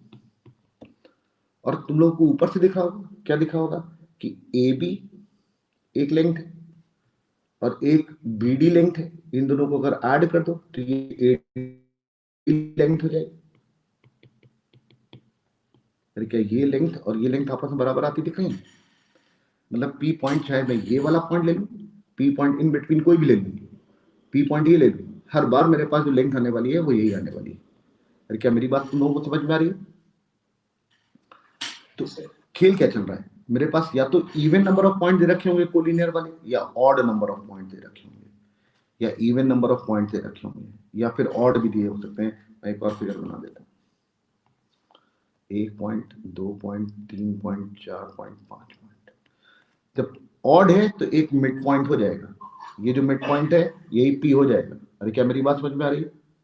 अगर इवन है तो इसके बीच में कोई भी पी हो सकता है, इसके बीच में कोई भी पी हो सकता है। अगर ऑड है तो ये बीच वाला पॉइंट है, यही मेरे पास पी हो जाएगा। और अगर इवन है तो इन दोनों नंबरों के बीच में कोई भी नंबर मेरे पास पी हो जाएगा, तो वो ए बी के बराबर ही आ जाएगा। क्या यहाँ तक बात समझ में आ रही है? यही सारे सवाल को लिखे हुए हैं। ये जो लिखा हुआ है पहला मैं लिख देता हूँ यहाँ पर, ये जो लिखा हुआ है इसमें n की वैल्यू 1 से लेके 5 तक जा रही है, ऑड नंबर ऑफ टर्म्स लिखे हुए हैं। और z का डिस्टेंस कहाँ से निकाला जा रहा है? एक बार मेरे पास पॉइंट कितना हो जाएगा 1,1, एक बार 2,2, 3,3, 4,4, 5,5, क्योंकि जब 5 रखोगे तो 5,5 भी तो पॉइंट आ जाएगा कॉम्प्लेक्स नंबर पे। तो जो 5 पॉइंट है मेरे पास वो कौन कौन से हैं? 1,1, 2,2, 3,3, 4,4, 5,4, ठीक है ना। और z कोई पॉइंट है ताकि ये वाला जो डिस्टेंस है उसका सम मेरे पास कैसा हो जाए? मिनिमम। तो z कौन सा पॉइंट हो जाना चाहिए? अभी मैंने तुम्हें वो सिखाया कि z मेरे पास मिड पॉइंट हो जाना चाहिए, यही z हो जाना चाहिए, कोलिनरी रहने चाहिए, तभी मेरे पास मिनिमम होने वाला है। मतलब ये वाली लेंथ प्लस ये वाली लेंथ प्लस यहाँ से यहाँ तक की लेंथ और यहाँ से यहाँ तक की लेंथ, और ये जो डिस्टेंसेज है √2 दिख रहे होंगे सारे लोगों को। अरे क्या देख पा रहे हैं? तो मेरे पास रिजल्ट कितना आने वाला है? सीधे लिख देते हैं, 1√2 ये, फिर 1√2, फिर मेरे पास यहां से यहां तक का डिस्टेंस 2√2 प्लस यहां से यहां तक का डिस्टेंस फिर से 2√2, तो 2 2 4 5 6 6√2। तो इसमें 5 है, अगले में 4 दिख रहे होंगे तुम लोग। हाँ रिपीट सर। हाँ बोलो बोलो, मैं दोबारा रिपीट सर। अच्छा मैं रिपीट कर देता हूँ। ये वाली बात तुमको समझ में आ गई? ये जो मैंने समझा है समझ नहीं आया सर। ये वाली बात तुमको समझ में आ गई? हाँ यार सर ये आ गया। तो यही तो मैंने वो पॉइंट्स आपने लिखा था सर। हाँ, देखो, मैं लिख देता हूँ, एटलीस्ट मैंने सीधे लिख दिया ना। हाँ यार सर। देखो n बराबर 1 रखोगे तो कितना आ जाएगा? z माइनस 1 प्लस 1i, दिख रहा है? z बराबर n बराबर 2 रखोगे तो 2 प्लस 2i दिखेगा, दिख रहा है? ठीक है सर। तो ये ऑर्डर पे क्या हो गया? 1,1, ओके सर। ये लिख लिया, फिर 2,2, फिर 3,3, फिर 4,4, yes 5 sir. y0 x line पर ही सारे पॉइंट ठीक है, है ठीक है ना। तो ये सारे डिस्टेंसेस √2 हाँ, है, यस सर। तो मैंने जोड़ दिए सारे।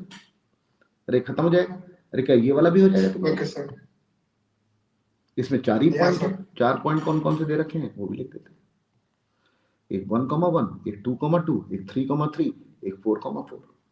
तो इसके बीच में कोई भी पॉइंट हो तो मैंने यही वाला ले लिया पी पॉइंट।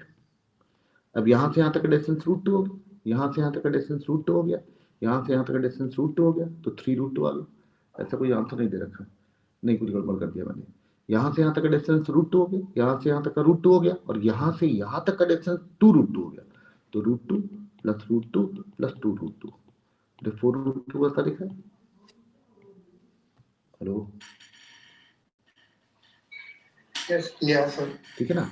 अब फिर से देखो एक ये लिखा हुआ है, ये क्या लिखा हुआ है? इसमें बाहर एक n² भी लिखा हुआ है। अब ये n² क्या कर रहा है ये, और मैं सर वो लास्ट में आपने √2 प्लस √2 प्लस 2√2 लिखा ना। हाँ, वो डाउट है सर। देखो ना, 2√2 देखो ना, ये a है, ये b है, ये यस c है, ये d है, ठीक है ना। Yes sir. मैंने p पॉइंट यही ले लिया, इसका इसका डिस्टेंस √2 है, okay sir. Yes sir √2 sir. इसका इसका डिस्टेंस √2 है, यस सर। इसका इसका डिस्टेंस 2√2 है, ठीक है ठीक है ठीक है सर। ठीक है ना। तो तभी मिला के 4√2 हो गया। सर हाँ बोलो। सर जो सी वाला पार्ट है थर्ड वाला, हाँ सर इसका आंसर लाने के लिए मतलब इक्वेशन से जो सबसे बड़ा वाला हाँ, स्क्वायर बिल्कुल बन रहा बिल्कुल था बिल्कुल उसके बाजू वाला टर्म मैंने जीरो कर दिया। हाँ वही किया, सही किया तुमने। मतलब तो सर तुमने अब जैसे ये 3 में तो साफ साफ चमक रहा है कि ऐसा ही होगा, क्योंकि n की वैल्यू 3 तक ही जा रही है। अब मान लो n की वैल्यू कहीं तक भी जाए तो भी क्या सबसे बड़ा वाला सबसे टर्म बड़ा जीरो सबसे बड़ा वाला सबसे बड़ा वाला है सर, क्योंकि n से ज्यादा मतलब सर जितना n बढ़ेगा उतना हाँ, n² मतलब उतना उसको मतलब ये बेसिकली अंदर वाले टर्म से ज्यादा बढ़ेगा, अंदर वाले टर्म से ज्यादा बढ़ जाएगा, तो यही टर्म डोमिनेट कर जाएगा। तो वो जो n की वो 3 हो 10 हो कुछ भी लिखा हो यहाँ पर, हाईएस्ट डिग्री वाले टर्म को जो n² वाला है उसको जीरो कर देना। मतलब बेसिकली वेट बढ़ा दिया गया, उस वेट में जो सबसे बड़ा नंबर होगा वही सबसे ज्यादा वजन क्रिएट कर देगा, तो उसको रिड्यूस कर दिया हम लोगों ने। अरे ठीक है ना। बाकी लोगों को भी समझा दूं क्या कहना चाहता हूँ मैं।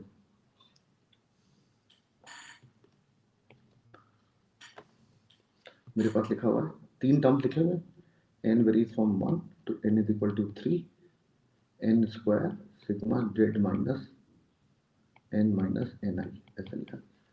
तो बेसिकली n बराबर 1 रखोगे तो मेरे पास कितना आ जाएगा, z माइनस 2 रखोगे तो 2 स्क्वायर z माइनस 2 माइनस 2, 3 रखोगे तो 3 स्क्वायर z माइनस 3 माइनस 3। तो बेसिकली हो क्या रहा है, ये मेरे पास 3 पॉइंट है, एक मेरे पास है 1, 1, एक है 2, 2, एक है मेरे पास 3, 3। एक मेरे पास कोई पॉइंट है जिसका नाम क्या है, z है। मुझे करना क्या है कि a मान लेते हैं, ये b मान लेते हैं, ये c मान लेते हैं, इसको p लिख लेते हैं। मुझे pa इंटू 1, pb इंटू 2 इसका ट्वाइस, और pc इंटू 3 का 3 का स्क्वायर 9, इसका स्क्वायर 2 का स्क्वायर 4 मल्टीप्लाई किया गया। तो बेसिकली होगा क्या, मैं ये पॉइंट कहीं पर भी ले जाऊंगा, ये जितनी लेंथ होगी इस लेंथ का 9 टाइम्स हो जाएगा। तो मैं क्या करूंगा, ये वाला पॉइंट उठा के इसी पे रख दूंगा, कोलिनियर बन जाएगा ताकि प्राइमरी ना बन पाए, और जो सबसे ताकत बढ़ा रहा था वो गायब भी हो जाए। तो अब क्या होगा, यहां से यहां तक की लेंथ मेरे पास कितनी होने वाली है, ये जेड पॉइंट यही हो गया, जेड का इससे डिस्टेंस 0 हो गया, ये गया। अरे समझ में आ रहा है ना सारे लोगों को, लो जेड मैंने जब यहां रख लिया तो जेड का इससे डिस्टेंस निकालोगे तो √2 आ जाएगा, और √2 के आगे एक 4 भी आ जाएगा तो 4√2 आ जाएगा, और फिर इसका इससे डिस्टेंस निकालोगे और वो मेरे पास कितना आ जाएगा, इसका इससे डिस्टेंस √2 इधर भी और √2 इधर भी, 2√2 और ऐड हो जाएगा, क्योंकि इसके आगे तो 1 ही लिखा हुआ, तो इसका आंसर कितना आ जाएगा, 6√2। इसका आंसर भी 6√2 ही आएगा। तो क्या खत्म होता दिख रहा है। अब 4 जो है यही समझाना था बेसिकली, बाकी तो सब कोलिनियर सर्कम सेंटर पे होगा वैसे कि भी 3 पॉइंट्स होगा तो बिल्कुल Yes. इसके बारे में बात AMGM से देख लीजिए, फिर से बोलिए। AMGM से कर सकते हैं सर इसको डायरेक्ट। हम लिखते हैं, देखते हैं तुम क्या बोल रहे हो। एक मिनट, मेरे पास जो सम लिखा हुआ है वो लिखा हुआ है mod of Z plus Z minus omega, Z minus omega square, और ओमेगा के बारे में मैंने लिखा नहीं सवाल में, लेकिन वो अंडरस्टूड है, क्यूब रूट ऑफ यूनिटी। हाँ बताओ, क्या am is greater than m, क्या बोल रहे हो। Sir AM greater than PM से कर लेंगे ना, 3 पॉजिटिव नंबर का सम हाँ की मिनिमम वैल्यू, हाँ तो उसके लिए तीनों टर्म एक दूसरे के बराबर हो जाने चाहिए, तो सर्कम सेंटर पे आ जाएगा। अच्छा ठीक है। सर मैंने एक्चुअली सिमेट्री से करा था, फिर मैंने देखा तो सर्कम सेंटर आ रहा था तो मैंने सर्कम सेंटर देखा। अच्छा तो सर मैंने पहले रियल लाइन निकाल ली। अरे रुको, तो पहले पहले am इज ग्रेटर देन की बात करते हैं। इसने कहा कि mod of Z plus mod of Z minus W plus mod of Z minus W square, ये सब पॉजिटिव नंबर है, divided by 3, this is always greater than equal to, इन सबका प्रोडक्ट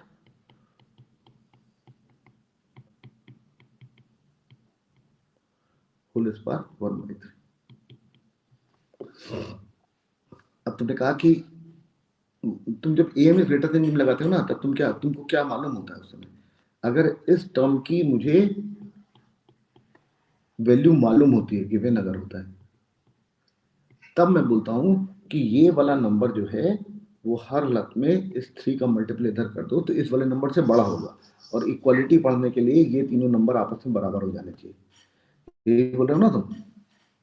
Yes, sir. लेकिन ये तो दे नहीं रखा सर लेकिन पॉजिटिव नंबर्स हैं तो इस सर मिनिमा यही होल्ड करना चाहिए जब तीनों इक्वल हो। हाँ, तो तुम लोगों के हिसाब से जो तुम्हारे पास ये लिखा हुआ है वो क्या लिखा हुआ है, देखो, एक बार जेड का ओरिजिन से डिस्टेंस निकाला गया, एक बार ओमेगा से डिस्टेंस निकाला गया, एक बार ओमेगा स्क्वायर से डिस्टेंस निकाला गया, ये मेरे पास 3 वर्सेस हो गए, और इन वर्सेस का सरकम सेंटर निकाल लिया। सर एक्चुअली हाँ सर, यही बोल रहे हो ना, ताकि तीनों लेंथ आपस में बराबर हो जाए, ये सब गलत है सर लेकिन 4 पॉइंट्स के लिए होल्ड नहीं करता नहीं, 4 की बात नहीं चल रही, अभी 3 की बात चल रही है, एक तरफ से बात करो। तो ये सब ये ठीक नहीं है, ये जितनी भी बातें ठीक नहीं है, ये कठिन होता है, ये पढ़ाया भी नहीं जाता है, और ये क्या है इसके बारे में हम लोग बात कर लेते हैं। ये जो भी मैंने बात तुम लोगों को समझाने की कोशिश करी, इसी को फॉर्मेट पॉइंट बोलते हैं।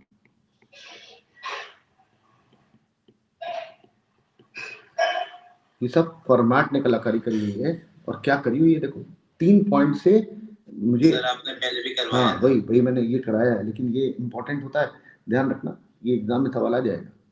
देखो मेरे पास एक ट्राइंगल है इस तरीके का, जिसकी तीनों वर्सेस दे रखी, एक वर्सेस ए है, एक वर्सेस बी है, एक वर्सेस सी है। मुझे एक ऐसा पॉइंट आइडेंटिफाई करना है जिससे कि P A plus P B plus P C का सम मिनिमम हो जाए। तो मान लो मैंने वो वाला पॉइंट यहाँ पर कहीं पर मान लिया, इस जगह पर मान लिया, इसको मान लिया पी, वो कहीं पर भी हो सकता है, थोड़ी देर के लिए मैंने ये पी मान लिया, और मैंने इसको मिला दिया, मैंने इसको मिला दिया, और मैंने इसको मिला दिया। सर वो इंटेंडर का आएगा क्या? नहीं आएगा, बहुत कमाल है, देखते चलो, ये सिखाना था, इसलिए बाकी सारी बातें करी, वो तो कोलिनियरिटी थी तो खत्म हो जाती है, लेकिन ये समझ लो। तो परमाट साहब ने खेल खेला, और उन्होंने क्या खेल खेला, उन्होंने कहा कि उन्होंने एक नया ट्रायंगल क्रिएट किया, बड़ा कमाल का ट्रायंगल क्रिएट किया उन्होंने कहा इतने को पकड़ा और इसको 60 डिग्री बाहर घुमा दिया। 60 डिग्री बाहर घुमाने से क्या हुआ,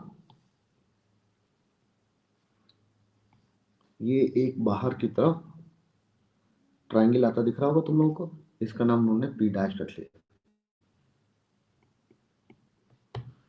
अब ये चूंकि इस लेंथ को पकड़ा जिसका नाम है बीपी, जिसको कि एंटी क्लॉकवाइज 60 डिग्री घुमा दिया, तो ये जो ट्रायंगल मेरे पास बना, ये तुम लोगों को दिख रहा होगा इक्विलेटरल ट्रायंगल बन गया।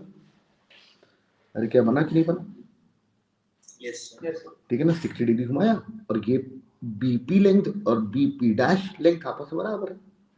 फिर उन्होंने क्या किया कि उन्होंने इस ग्रीन वाले साइड को, जिसको मैं येलो कर दे रहा हूं, इस साइड को पकड़ा और इसको भी 60 डिग्री उन्होंने रोटेट कर दिया। तो तुमको दिख रहा होगा कि एक बाहर की तरफ ट्रायंगल वैसा बन जाएगा, और ये ट्रायंगल भी इक्विलेटरल ट्रायंगल बन जाएगा, ठीक बात है। और इसका नाम उन्होंने ए डैश रख लिया। अरे कोई दिक्कत है? लो अब तुम लोगों को दिख रहा होगा कि जो हुआ वो क्या हुआ, मैंने एक ट्रायंगल ये वाला पकड़ा, ये वाला ट्रायंगल पकड़ा, और इस ट्रायंगल को 60 डिग्री बाहर की तरफ घुमा दिया, मतलब मेरे पास वो एक नया ट्रायंगल ये वाला प्रोड्यूस हो गया। अरे क्या दिख रहा है तुम लोगों को? अरे क्या ये वाला ट्रायंगल और ये वाला ट्रायंगल कॉन्ग्रुएंट ट्रायंगल बन रहा है कि नहीं? हेलो,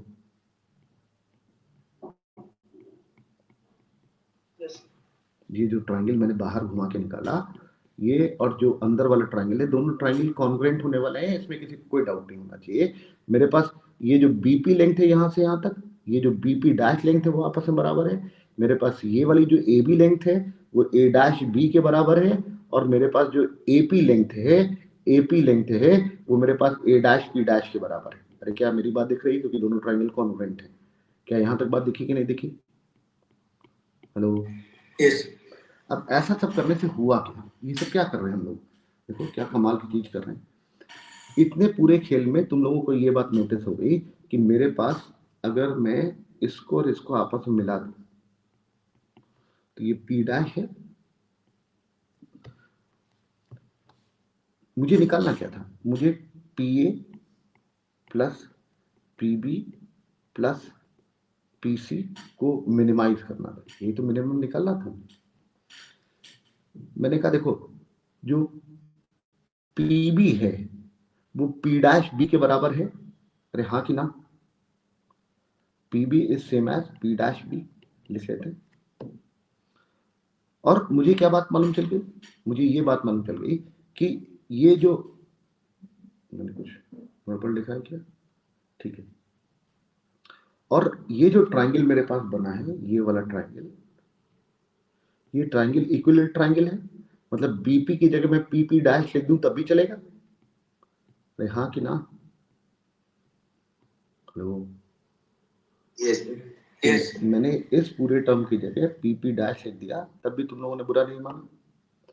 फिर मुझे क्या बात मालूम चली कि मेरे पास ये वाली जो लेंथ है यहाँ से यहाँ तक, क्या ये वाली लेंथ और ये वाली लेंथ आपस में बराबर है कि नहीं? क्योंकि मैंने इसी ट्राइंगल को तो पकड़ के बाहर की तरफ घुमाया है, जो कि कॉन्ग्रुएंट ट्राइंगल को रिप्रेजेंट कर रहे हैं। तो मैं यहाँ से बोल सकता हूँ कि AP length will be same as A dash B dash. अरे क्या चलेगा कि नहीं चलेगा? यस AP लेंथ ये है, this is same as A dash B dash B dash A dash, ऐसा लिख लो तब भी चलेगा। और जो PC लेंथ है वो तो अभी भी PC ही है। अरे क्या PC तो अभी भी PC है ना? इसका मतलब ये हुआ कि जो PA plus PB plus PC था, PA plus PB plus PC था, वो किस में परिवर्तित हो गया? P dash A dash plus PP E dash P plus PC में कन्वर्ट हो गया। ये जो लिखा हुआ है, ये मेरे पास क्या लिखा हुआ है?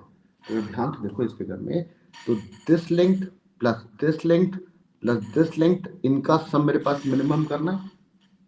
हेलो, और ये मिनिमम कब होंगे? जब ये चारों पॉइंट कैसे हो जाए? कोलिनियर हो जाए। हेलो भाई, ये जो मेरे पास लिखा हुआ है, ये मेरे पास किस बात ये पे? बताया था, फिर से बोलिए। ये भी आपने पीछे बताया वही हो जाए। पीछे भी मैंने कुछ नहीं बताया, पहले देख, हाँ वही कोलिनियरिटी वाली बात, राइट। तो हम लोगों ने कहा कि वो जो 4 पॉइंट मेरे पास यहाँ दिख रहे हैं, वो चारों पॉइंट मेरे पास कैसे हो जाना चाहिए? कोलिनियर हो जाना चाहिए। मतलब क्या हुआ कि हो क्या रहा है, पी पॉइंट होना कहाँ चाहिए? ये पी पॉइंट यहाँ नहीं होना चाहिए, कहाँ पर होना चाहिए? ये जो ट्राइंगल मैंने इसके ऊपर 60 डिग्री का इक्विलेटरल ट्राइंगल ये बनाया, उसकी इस वर्टिसेस को इस वर्टिसेस से जब मैंने कनेक्ट किया, तो इसी लाइन के ऊपर पी पॉइंट होना चाहिए। अरे होना चाहिए कि नहीं होना चाहिए? यस सर लेकिन एक लाइन से तो पता नहीं चलेगा कि इसके ऊपर कहां पर पी पॉइंट होगा। तो मैंने एक और फिर से काम किया। मैंने क्या किया? मैंने इसके ऊपर भी इक्विलेटरल ट्राइंगल बना दिया, और बाय द सेम लॉजिक जो इस तरफ ट्राइंगल निकाल के बातें करी, और अब मैं फिर से बातें कर सकता हूं कि इसको रिस्सो मिलाएंगे तब भी इसके ऊपर भी पी पॉइंट आएगा। हेलो, इसके ऊपर भी पी पॉइंट आ रहा है और इसके ऊपर भी पी पॉइंट आ रहा है, तो पी पॉइंट आ कौन सा रहा है? तुम लोगों को दिख रहा होगा कि इस साइड के ऊपर जो इक्विलेटरल ट्राइंगल बनाया, उसकी वर्टिसेस को इस वाली वर्टिसेस से कनेक्ट किया। इस साइड के ऊपर जो इक्विलेटरल ट्राइंगल बनाया, उसकी वर्टिसेस को इस वाली वर्टिसेस से मैंने कनेक्ट किया। इन दोनों का जो पॉइंट ऑफ इंटरसेक्शन है, this will give the point from which I will find distances of the three vertices, the sum of the distance of three vertices as least. क्या मेरी बात सुनाई पड़ी? सर इस बात को फिजिकली लाइट वाले आइडिया से भी प्रूव कर सकते हैं क्या? लाइट वाले आइडिया नहीं प्रूव कर सकते। लाइट से तो रिफ्लेक्शन वाले डिस्टेंसेस का सम मिनिमाइज करते हैं, यहाँ तो ऑप्टिक्स वाला काम नहीं चल पाएगा। मैंने एक और लेक्चर लिया था जिसमें सिर्फ ऑप्टिक्स के बारे में बात करी थी, तो वो नहीं हो पाएगा। तो मतलब वो जो पॉइंट मेरे पास निकल के आने वाला है। एक और बात, अच्छा अगर ये ट्राइंगल मेरे पास ऑलरेडी इक्विलेटरल ट्राइंगल होता तो क्या होता? तब सरकम सेंटर, माइक कोई बंद कर ले। अगर ये ऑलरेडी ट्राइंगल मेरे पास इक्विलेटरल ट्राइंगल होता, एक मिनट, ये क्या हो गया? क्या हुआ? ये कुछ प्रॉब्लम हुई है क्या? एक मिनट, कोई प्रॉब्लम हुई? देखो ठीक, मेरे पास हम लोगों ने ये कंक्लूड कर लिया। इसमें भी एक और छोटी सी बात मुझे समझानी है, लेकिन उसके पहले ट्राइंगल अगर इक्विलेटरल ट्राइंगल हो जाता तो क्या होगा? तो इसका मतलब ये हुआ कि अगर मेरे पास ट्राइंगल इक्विलेटरल ट्राइंगल है और वो इस तरीके से बना,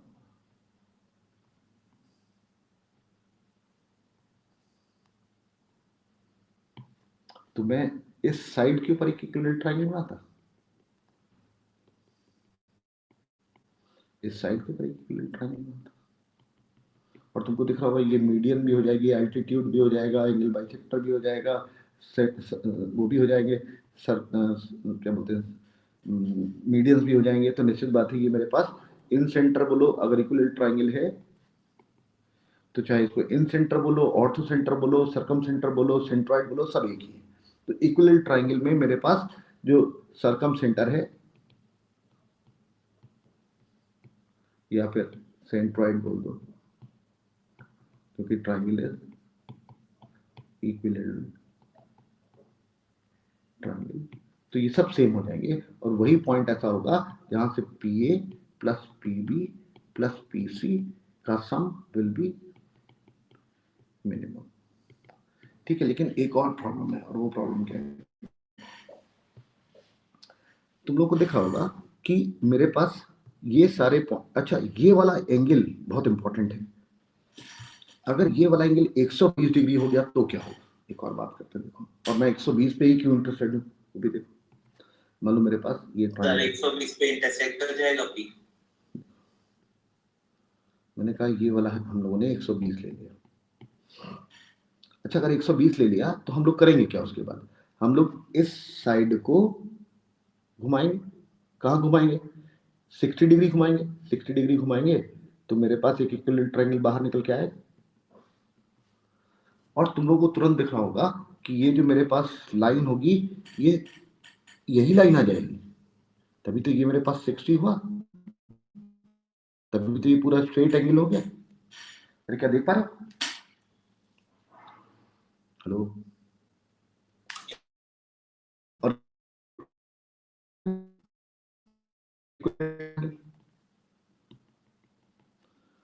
तो यहां से जब इसको मिलाओगे तो यही वाला तो पॉइंट मेरे पास हो जाएगा जो कि P हो जाएगा। मतलब जिस वर्सेस पे 120 डिग्री का एंगल है वही वर्सेस मेरे पास वो पॉइंट P हो जाएगा जहां से PA प्लस PB। सर जरूरी नहीं है ये तो सर इक्वल मतलब आइसोसेलेस ट्रायंगल होगा ना। नहीं कभी नहीं, कोई नहीं। देखो फिर से मैं बता देता हूँ। मान लो ये वाली लेंथ मैं इसके ऊपर 60 डिग्री का ट्रायंगल बना रहा हूँ ना, मेरे पास मैं अगले पेज बना देता हूँ। अगर मेरे पास ये वाला एंगल 120 है, ठीक है ना, तो मैं जब 60 डिग्री बाहर निकालूंगा तो जो ट्रायंगल बनेगा वो स्ट्रेट पे ही तो आएगा। अरे क्या ये 60 डिग्री हो गया बाहर? नहीं सर इस लाइन पे होगा ये तो सर पक्का है ना। अब इसके ऊपर इक्विवेलेंट ट्रायंगल बनाओगे तो इसको कनेक्ट ही तो करोगे। तो एक इस लाइन पे पड़ा रहा है, एक इस लाइन पर पड़ा रहा है, तो क्या ये पॉइंट ऑफ इंटरसेक्शन नहीं हो गया? सर एंगल भी तो हो सकता है। एंगल मतलब सर ये जो एक मिनट सर, मतलब तुम बोल रहे हो कि ये थोड़ा सा और टेढ़ा बना है, ऐसा बोल रहे हो? अरे लेकिन जो कनेक्ट तो इसी से करेंगे ना, एक लाइन ये और एक लाइन ये, तो पॉइंट ऑफ इंटरसेक्शन तो यही हो जाएगा ना। हाँ सर ओके, ठीक है ना। लेकिन अगर ये एंगल 120 से बड़ा हो गया तो क्या होने वाला है, एक और बात देखिए। सर तो बाहर होगा। बाहर नहीं, तब भी यही होगा। देखो कैसे, मान लो मेरे पास ये और बड़ा एंगल ले लिया गया,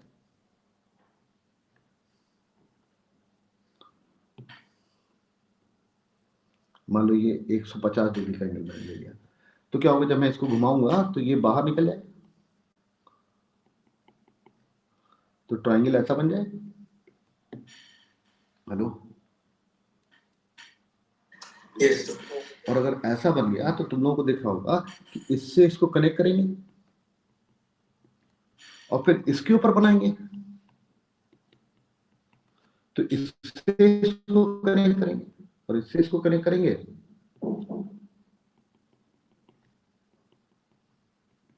तो ये पॉइंट आपको दिख रहा है। अरे क्या ये वाला डिस्टेंस प्लस ये वाला डिस्टेंस प्लस ये वाला डिस्टेंस बढ़ गया कि नहीं बढ़ गया as compare to this distance plus this distance? अरे बड़ा हो गया कि नहीं हो गया? हाँ सर। तो फिर यही वाला पॉइंट अब हमारे पास वही पॉइंट रहने वाला है P, जहां से PA प्लस PB इनका सम प्लस PA तो 0 ही हो जाएगा प्लस PC इसका सम। मतलब ये जो पूरा प्रोसेस है 120 डिग्री तक ही चलता है। हाँ ये 120 डिग्री के अंदर अगर रहोगे तब तो ट्रायंगल बन के बाहर आ जाएगा ना। लेकिन जैसे 120 या 120 के आगे गए तो वही वाली वर्सेस जिसके ऊपर एंगल 120 या 120 से बड़ा है वही वर्सेस P पॉइंट हो जाएगा जहां से PA plus PB plus PC का सम मिनिमम होने वाला है। सर यहाँ पे सर एक चीज हम नोट कर सकते हैं। हाँ। मुझे लग रहा है हाँ। कि सर ये जो 3 पॉइंट्स हैं जो इंटरसेक्शन है, हाँ। और जो 2 बाकी के वर्टिसेस हैं इनसे सबसे कम डिस्टेंस भी यही वाला पॉइंट होगा। फिर से बोलो, ये मेरे पास A पॉइंट में लिख देता हूँ नाम, ये A है, ये इसी फिगर की बात कर। नहीं सर 120 से ज्यादा वाली बात कर रहा हूं। अच्छा, ये ए है, ये बी है, ये सी है। हाँ अब बोलो। और सर जो इंटरसेक्शन वाला पॉइंट है उसको पी मान लीजिए। इसको पी मान लिया सर, तो इन तीनों से मिनिमम डिस्टेंस जो होगा पी। वो सर ए होगा। हाँ बिल्कुल, मतलब वो एक नहीं बोला जाता ऑर्थो सेंटर में कि अगर एक ऑर्थो सेंटर निकालते हैं ना, क्या था थ्योरम क्या होती है कि अगर सर जो 3 पॉइंट्स का ऑर्थो सेंटर होता है उसके साथ बाकी 2 पॉइंट्स देखें तो सर इस ट्राइंगल का ऑर्थो सेंटर ये वाली वर्ड से हो जाती है ना। अरे ऐसी कोई सर 4 पॉइंट्स में 3 पॉइंट का ऑर्थो सेंटर चौथा हो। अबे तो इन्हीं ऑर्थो तीन सेंटर के लिए ट्राइंगल चाहिए, 4 पॉइंट की बात मत करो। पहले मेरी बात याद करो। कोऑर्डिनेट में थ्योरम होती है कि अगर मेरे पास कोई ट्राइंगल है जिसका नाम है ए बी सी, अगर मैं इस ट्राइंगल का ऑर्थो सेंटर निकाल रहा हूं तो ये है मान लो ऑर्थो सेंटर, तो इस ट्राइंगल का ऑर्थो सेंटर ये वाली वर्ड से और इस ट्राइंगल का ऑर्थो सेंटर ये वाली वर्ड से, याद आ रहा है ना सारे लोगों को? हाँ सर। अबे सुन रहे हो तुम लोग मेरी बातें कि सर दर्द हो गया? यस चलो अच्छा। अरे कोई सर वो फॉर्मेट्स वो प्रिंसिपल को थोड़ा रिपीट कीजिए सर। फॉर्मेट पॉइंट को हाँ या सर वो थोड़ा कम समझे सर। हाँ, अभी अभी मैं समझा दूंगा पहले, लेकिन बाकी लोगों को तो एक बात खत्म कर देना पूरी बात, फिर हम आगे बढ़ते हैं। हाँ चलो ठीक है सर। ठीक है। तो ये बेसिकली हमारे पास टारगेट क्या था कि पहले कुछ पॉइंट कोलिनियर थे तो हम लोगों ने बात समझ ली, लेकिन फिर हमारे पास नॉन कोलिनियर आने लगे तो ट्राइंगल बनेगा, क्वाड्रेटल बनेगा। तो उस सर्कमस्टांसेस में हम लोग कैसे पी पॉइंट आइडेंटिफाई करेंगे such that P A plus P B plus P C का सम मिनिमम हो जाए। तुमने सुन ली ना यहाँ तक बात? तो देखो Yes, sir. मैं एक बार फिर से तुमको समझाने की कोशिश करता हूँ, देखो ध्यान से। एक मेरे पास ये ट्राइंगल है, नाम रख लेते हैं, ये ए है, ये बी है, ये सी है। मैंने एक पॉइंट ये पी ले लिया। मैंने थोड़ी देर के लिए अज्यूम कर लिया कि पी वो पॉइंट है जहां से P A plus P B plus P C इसका सम मिनिमम हो जाए। ये तुम पी खोजना चाहते हैं, ए बी सी तो मुझे मालूम है। Okay sir. ठीक है, तो क्या किया, ये वाला पकड़ा और इसको पढ़ के 60 डिग्री बाहर निकाल लिया। ऐसा क्यों किया अभी समझ में आ जाएगा तुमको। ठीक है, यहाँ तक कोई दिक्कत नहीं। फिर मैंने बी ए को पकड़ा हाँ सर। और बी से इसको 60 डिग्री इधर घुमा दिया, इसको ए डैश लिख लिया, ये बी है। तुम समझ गए ना? मैंने इसको पकड़ा 60 डिग्री घुमा दिया, ऐसा आ गया। मैंने इसको पकड़ा 60 डिग्री घुमा दिया, ऐसा आ गया। ठीक है, इसका नाम मैंने पी डैश रख लिया, इसका नाम ए डैश रख लिया। तुमको अगर मैं कहूं कि ये ट्राइंगल और ये वाला triangle, triangle A P B and triangle A dash P dash B dash B are congruent. अरे क्या तुमको ये बात समझ में आ रही है? Yes sir. उसी इस ट्राइंगल को पकड़ा और इसको 60 डिग्री पूरा घुमा दिया। घुमा दिया मतलब क्या हुआ, ये वाला टुकड़ा इधर आ गया, ये वाला टुकड़ा इधर आ गया और ये वाला टुकड़ा इधर आ गया। ठीक है ना, चलेगा? अब बोल नहीं रहा। Okay sir. तुमको समझ में आया कि नहीं आया? ऐसा क्यों किया अभी समझ में आ जाएगा।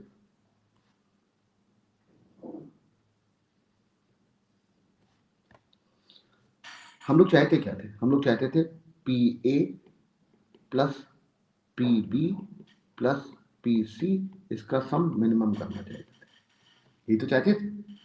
Yes sir. हम लोगों ने कहा कि जो पी ए मेरे पास लिखा हुआ है वो पी ए मेरे पास किसके बराबर होने वाला है? क्या P A dash P dash के बराबर होने वाला है कि नहीं? Yes sir. तो मेरे पास ये वाली लेंथ आपस में बराबर होगी कि नहीं होगी कॉन्ग्रुएंसी के कारण? Yes sir. Yes sir. अच्छा, पी बी किसके बराबर होने वाला है? यस।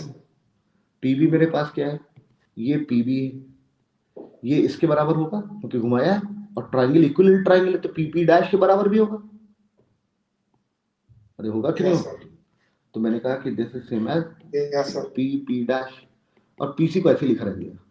ये 3 टुकड़े कौन से हैं ध्यान से देखो, ये 3 टुकड़े मेरे पास, एक है ए डैश पी डैश, एक है पी पी डैश, एक है पी सी। अरे यही तो 3 टुकड़े हैं। Hello, Yeah, sir. और इन तीनों का सम मिनिमम कब होगा? जब ये तीनों टुकड़े एक ही लाइन पे आ जाए।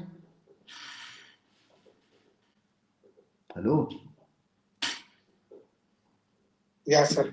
तो इसका मतलब जो पी पॉइंट हम लोगों ने यहां लिया के बजाय अगर मैंने यहां लिया होता तो ये मेरे पास बीपी होता, इसको 60 डिग्री घुमाया गया होता तो इसी पे आता, ये मेरे पास यहां आ जाता और ये भी 60 डिग्री उनके इसी पॉइंट पर पहुंच जाता, तो ये सब कोलिनियर हो जाते, कोलिनियर हो जाते तो सबका सम मिनिमम हो जाता।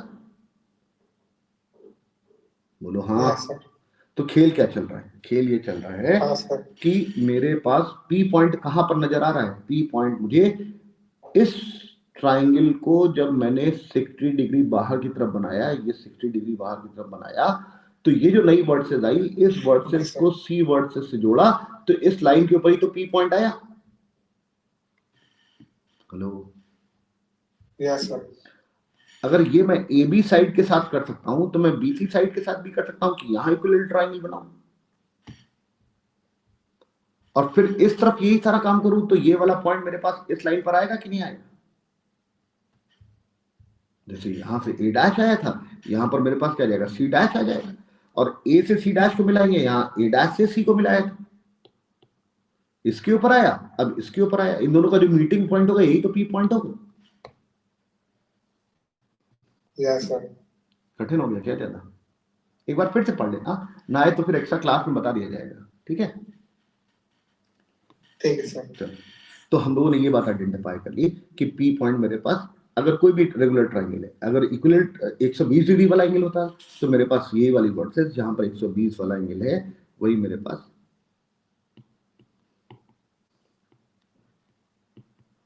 तो ये वाली वर्सेस, और अगर ट्रायंगल में 120 से ज्यादा बड़ा एंगल होता तब भी यही वाली वर्सेस पी हो जाती। मतलब यही ए बी सी, ये पी जो पॉइंट है वो ए के ऊपर ही आ जाता है। ये मैंने पीछे एक्सप्लेन कर दिया। अब लौट के सवाल पे चलते हैं, और सवाल मेरे पास क्या दे रखा था? देखो, मेरे पास एक ऑरिजिन दे रखा था, एक ओमेगा दे रखा था, एक ओमेगा स्क्वायर दे रखा था, और इनके बीच का एंगल 120 डिग्री होता है।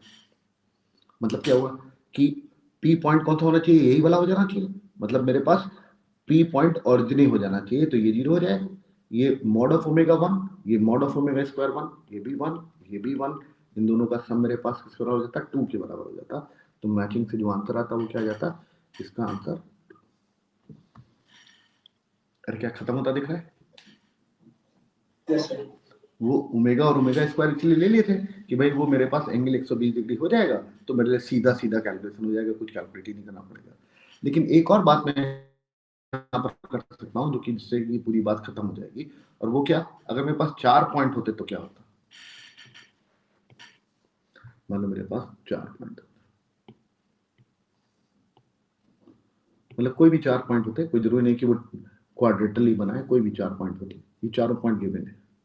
मान लो ये मेरे पास ए है, ये बी है, ये सी है, तो पी पॉइंट कहां पर होता ताकि P A plus P B plus P C plus P D इसका सम मिनिमम।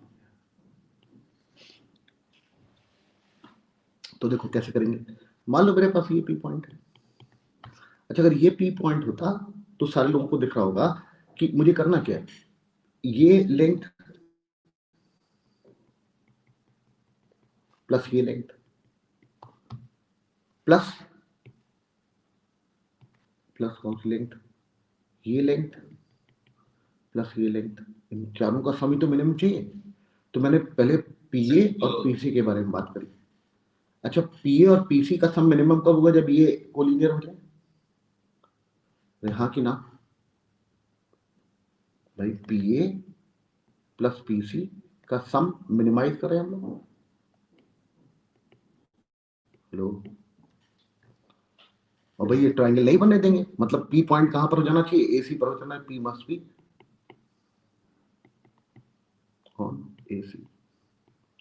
सिमिलरली अगर मैं इन दोनों का सम मिनिमाइज कर रहा हूं, PB plus PD, PB plus PD का मतलब क्या हुआ? ये लेंथ प्लस ये लेंथ। लेकिन फिर से देखो ये ट्रायंगल बन गया, और ये ट्रायंगल बन गया तो इन दोनों का सम इससे बड़ा हो जाएगा, ये हम नहीं चाहते, हम लोग चाहते इसके बराबर ही हो जाए। तो फिर पी पॉइंट कहां पर होना चाहिए? बीडी के ऊपर ही हो जाना चाहिए। तो हम लोगों ने यहां से कंक्लूड किया पी मस्ट बी ऑन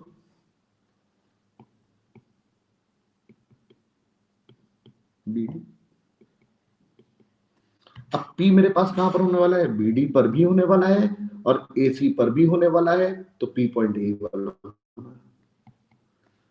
अरे क्या पी दोनों डायगोनल्स का पॉइंट ऑफ इंटरसेक्शन होने वाला है? अब अगर ये पॉइंट निकाल लिया जाएगा तो पीए लेंथ निकालेंगे, PB length, PC length, PD length. अरे क्या सारी लेंथ आइडेंटिफाई हो जाएंगे? मतलब दे रखा होगा, ए बी सी डी दे रखा होगा। अब पी मुझे मालूम चल गया डायगोनल्स का point of intersection, P must B point of intersection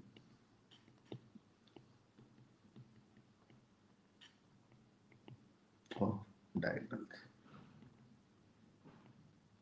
दोनों डायगोनल्स का पॉइंट ऑफ इंटरसेक्शन।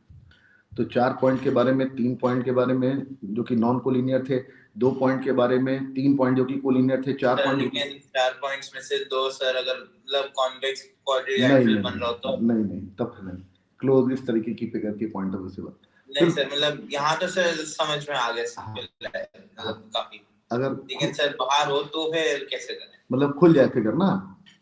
हाँ सर, इस तरीके की ऐसे बोल रहे हो? हाँ सर, ये नहीं हो पाएगा।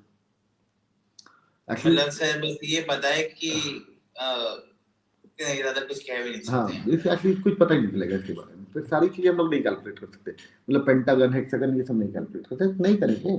मतलब जितना हम लोग कर सकते हैं उतना ही करेंगे ना। तो उतना हम लोगों ने कर लिया। आज की क्लास यहीं खत्म, बाकी अगले टर्न पे बात करेंगे। तब तक के लिए